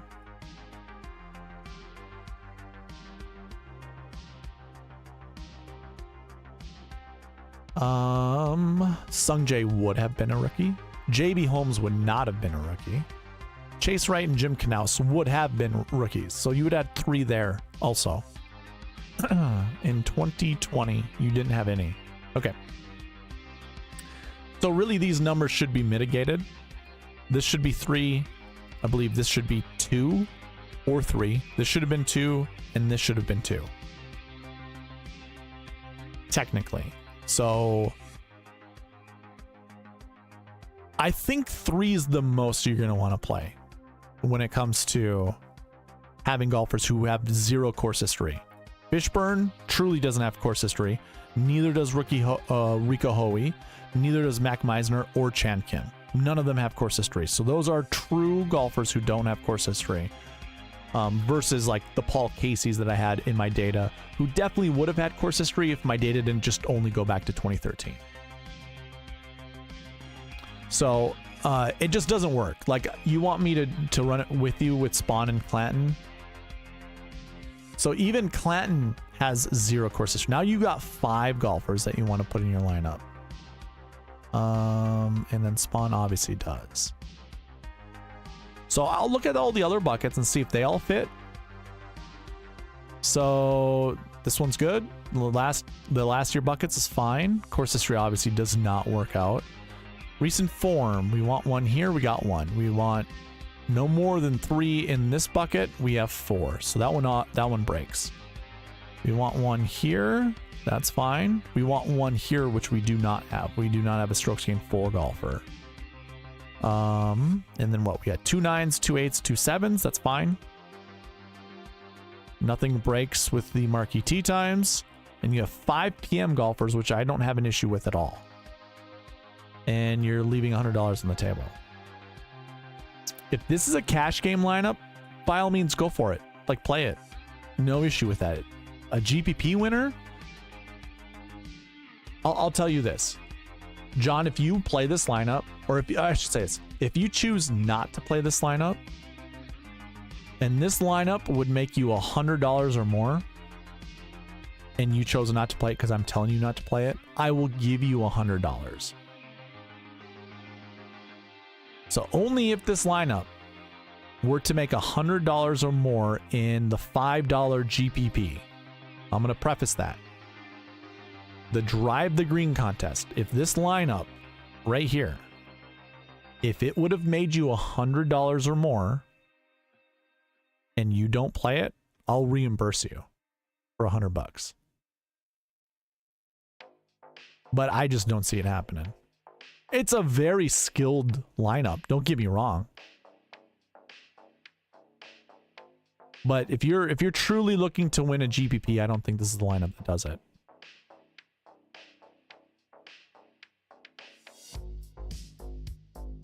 And let me say something else.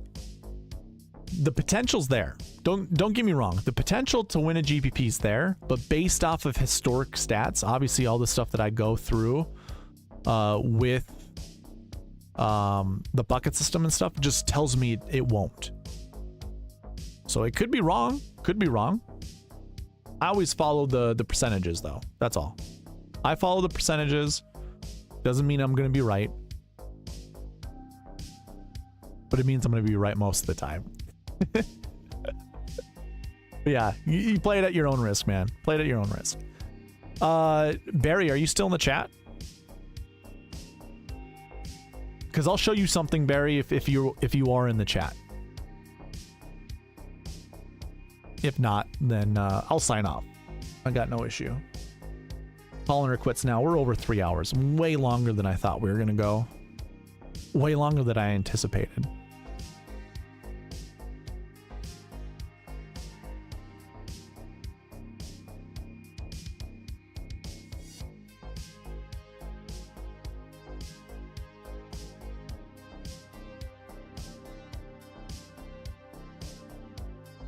All right, John. And by the way, John, I appreciate you being here. I didn't see you you here most of the end of the season. Okay, Barry. Let me show you something. You asked about Barry, I do see you in the website streams here and there. So you've probably already seen this. But just to show you,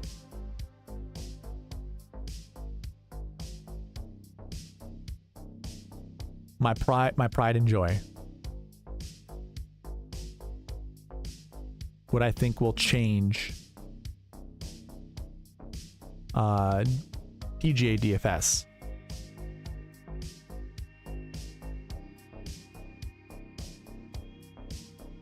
Okay, so you were asking if I'm going to do showdown stuff. So let me zoom in here. A lot of this over here, this is just identifying pieces of information. But if I were to go like, let me put a filter on this and let's just choose Fortinet. I think it's just the Fortinet that I need because I think they're all named Fortinet now. Yeah, okay, cool. So I got all the names over here. Again, these are all identifiers. You don't have to worry about that, but I've got the player name right here. So I'll just zoom over to the player name and we can look at everything after the player name. So when it comes down to showdown slates, I will have fantasy stats that are associated with this. I will have like birdies and eagles. That will take time. I'm not going to provide that right away. But I could tell you the average score in round one for like Jimmy Walker, for instance. Let me go ahead and put Jimmy Walker's name in there. Actually, let me put Max Homa's name. Why not, right?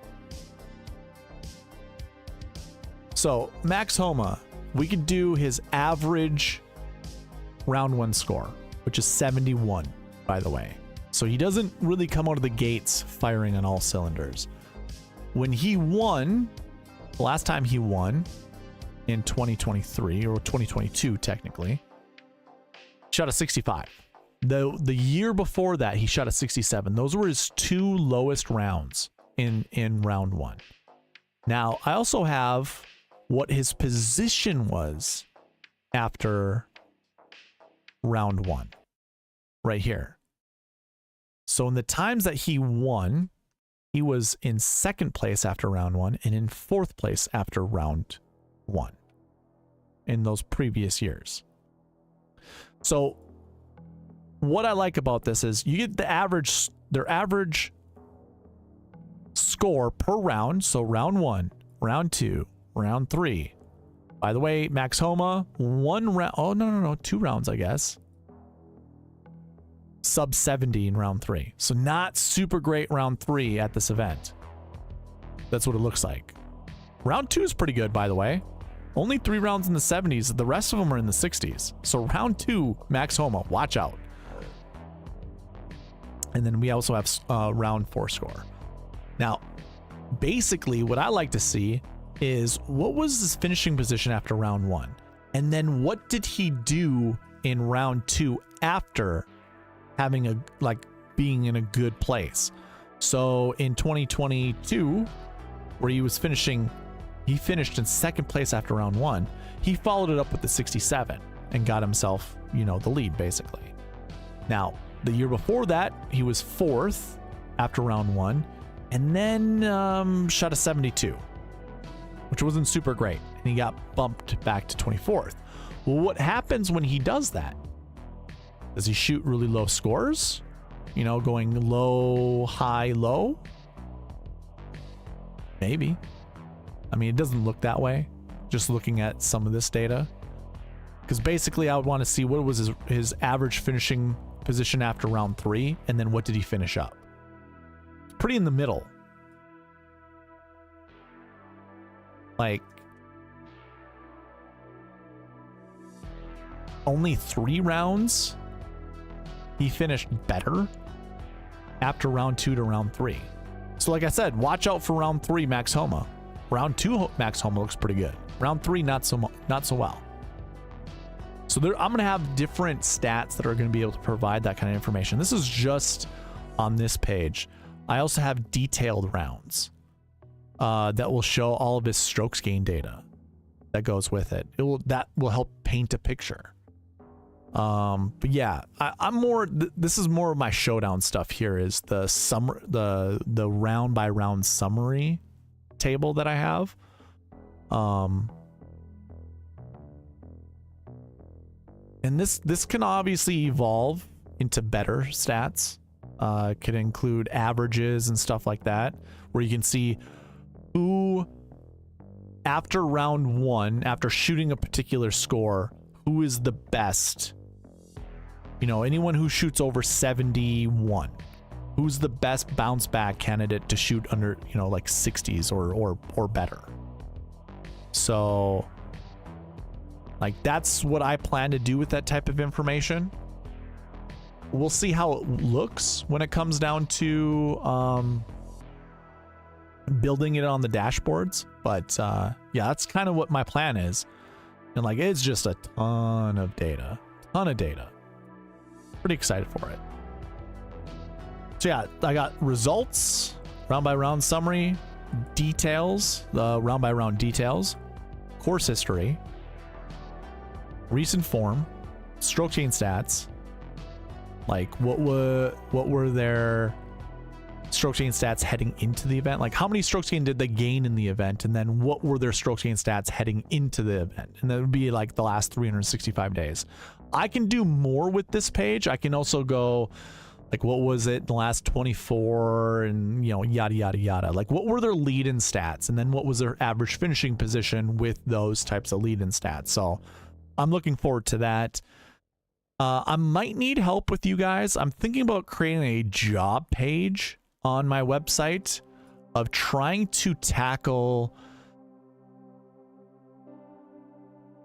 finding birdies, eagles, pars, and all that stuff per round, per tournament for each golfer. If you think it's a tedious task, it is. And that's why I would need as much help as I possibly could get, because doing it alone, it would take too much time. And there's not even a website out there that can show me birdies and eagles and pars per round that I can just scrape. So it would have to take manual time. Ooh, Barry.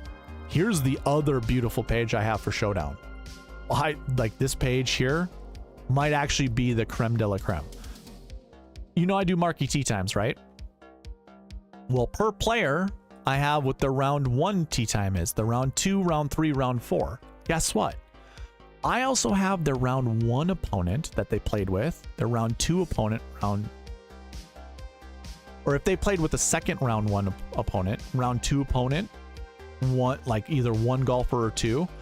So basically I'll be able to show you which golfer, like Wyndham Clark. I don't have the results on this page, but I'll be able to mash them in together. And so like Wyndham Clark, you know, who did Wyndham Clark play with, or how often has Wyndham Clark played with Collin Morikawa? Like that's what you get right here. Yeah, during the Tour Championship, he played with Collin Morikawa in round 1. What was his average finishing position each time he played with Collin Morikawa? What was his low round? What was his high round? Same goes with like Sam Burns, Adam Scott. He played with Adam Scott twice, in round 3 and in round 4.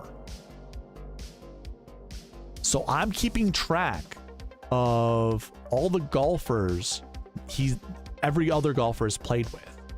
And I'll be able to cross-reference what was their lowest round with them, what's their highest round, what's their average round, how many birdies does this golfer typically make with this other golfer, etc., etc. So this is the other beauty that I'll be able to add to my website and for you guys to use for, like,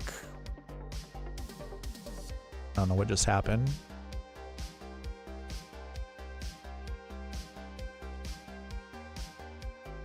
Okay. I don't know what just happened there. That was weird. But yeah, I'm going to have so much data that you're going to be able to use for round by round analysis, tournament analysis. Dude, what is going on?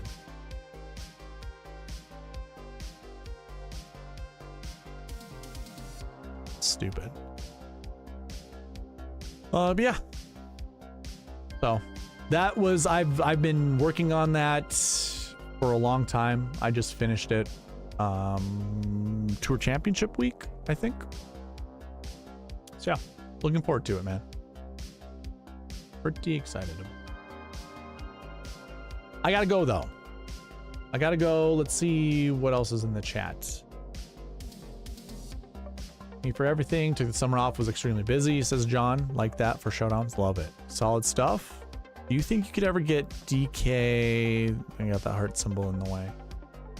DK data on each player for birdie streaks or bogeys. Yeah, so I mean we're gonna have to do that manually. Let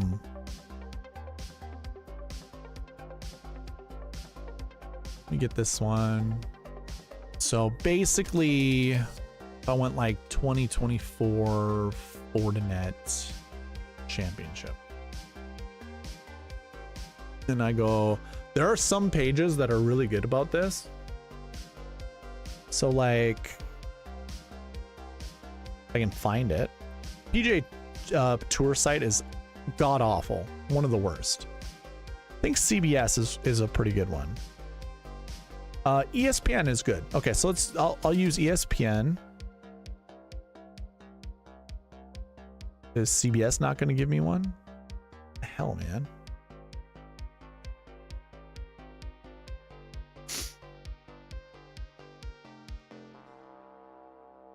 Okay.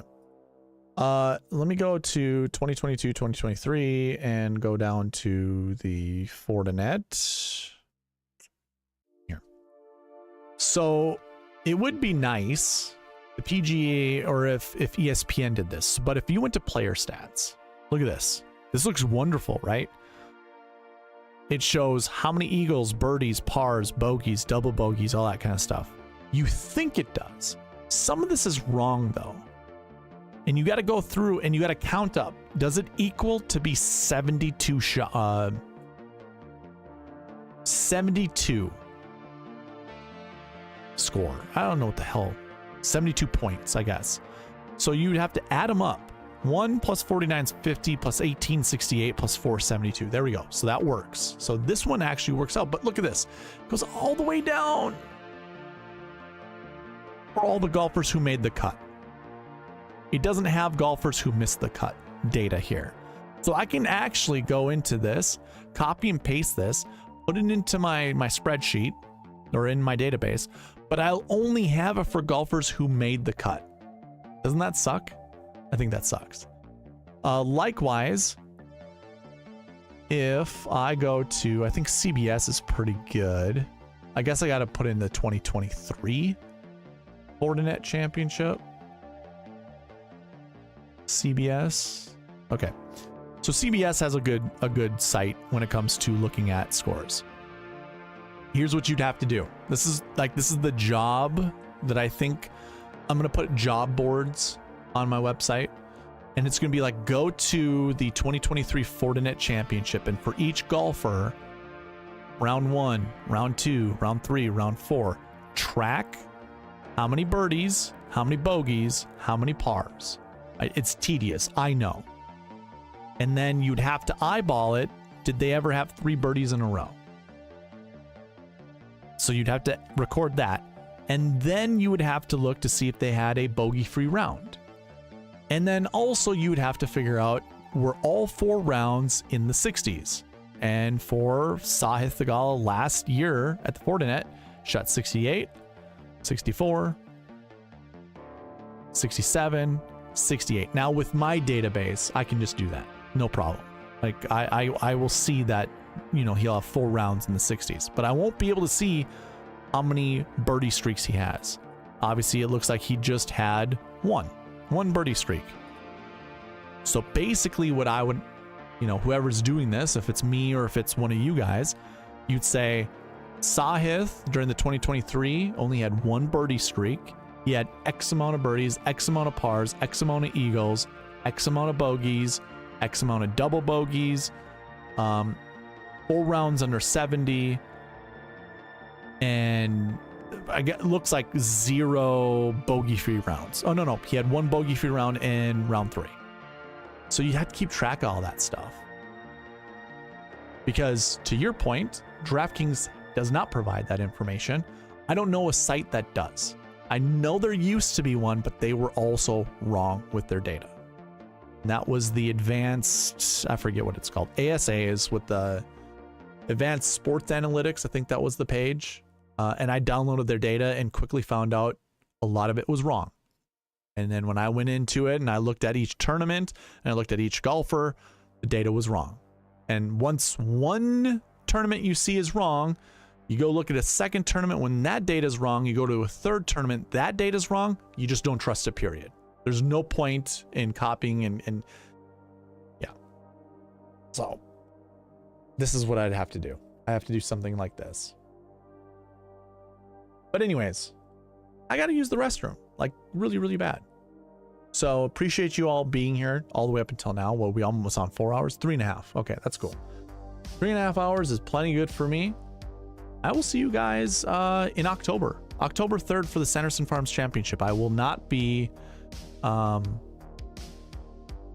streaming for any golf content prior to that. Maybe website data or website content, but I won't be doing anything for the President's Cup. Anyways, thank you all for watching. Please leave a like, comment, subscribe on your way out, and I'll see you in the next one.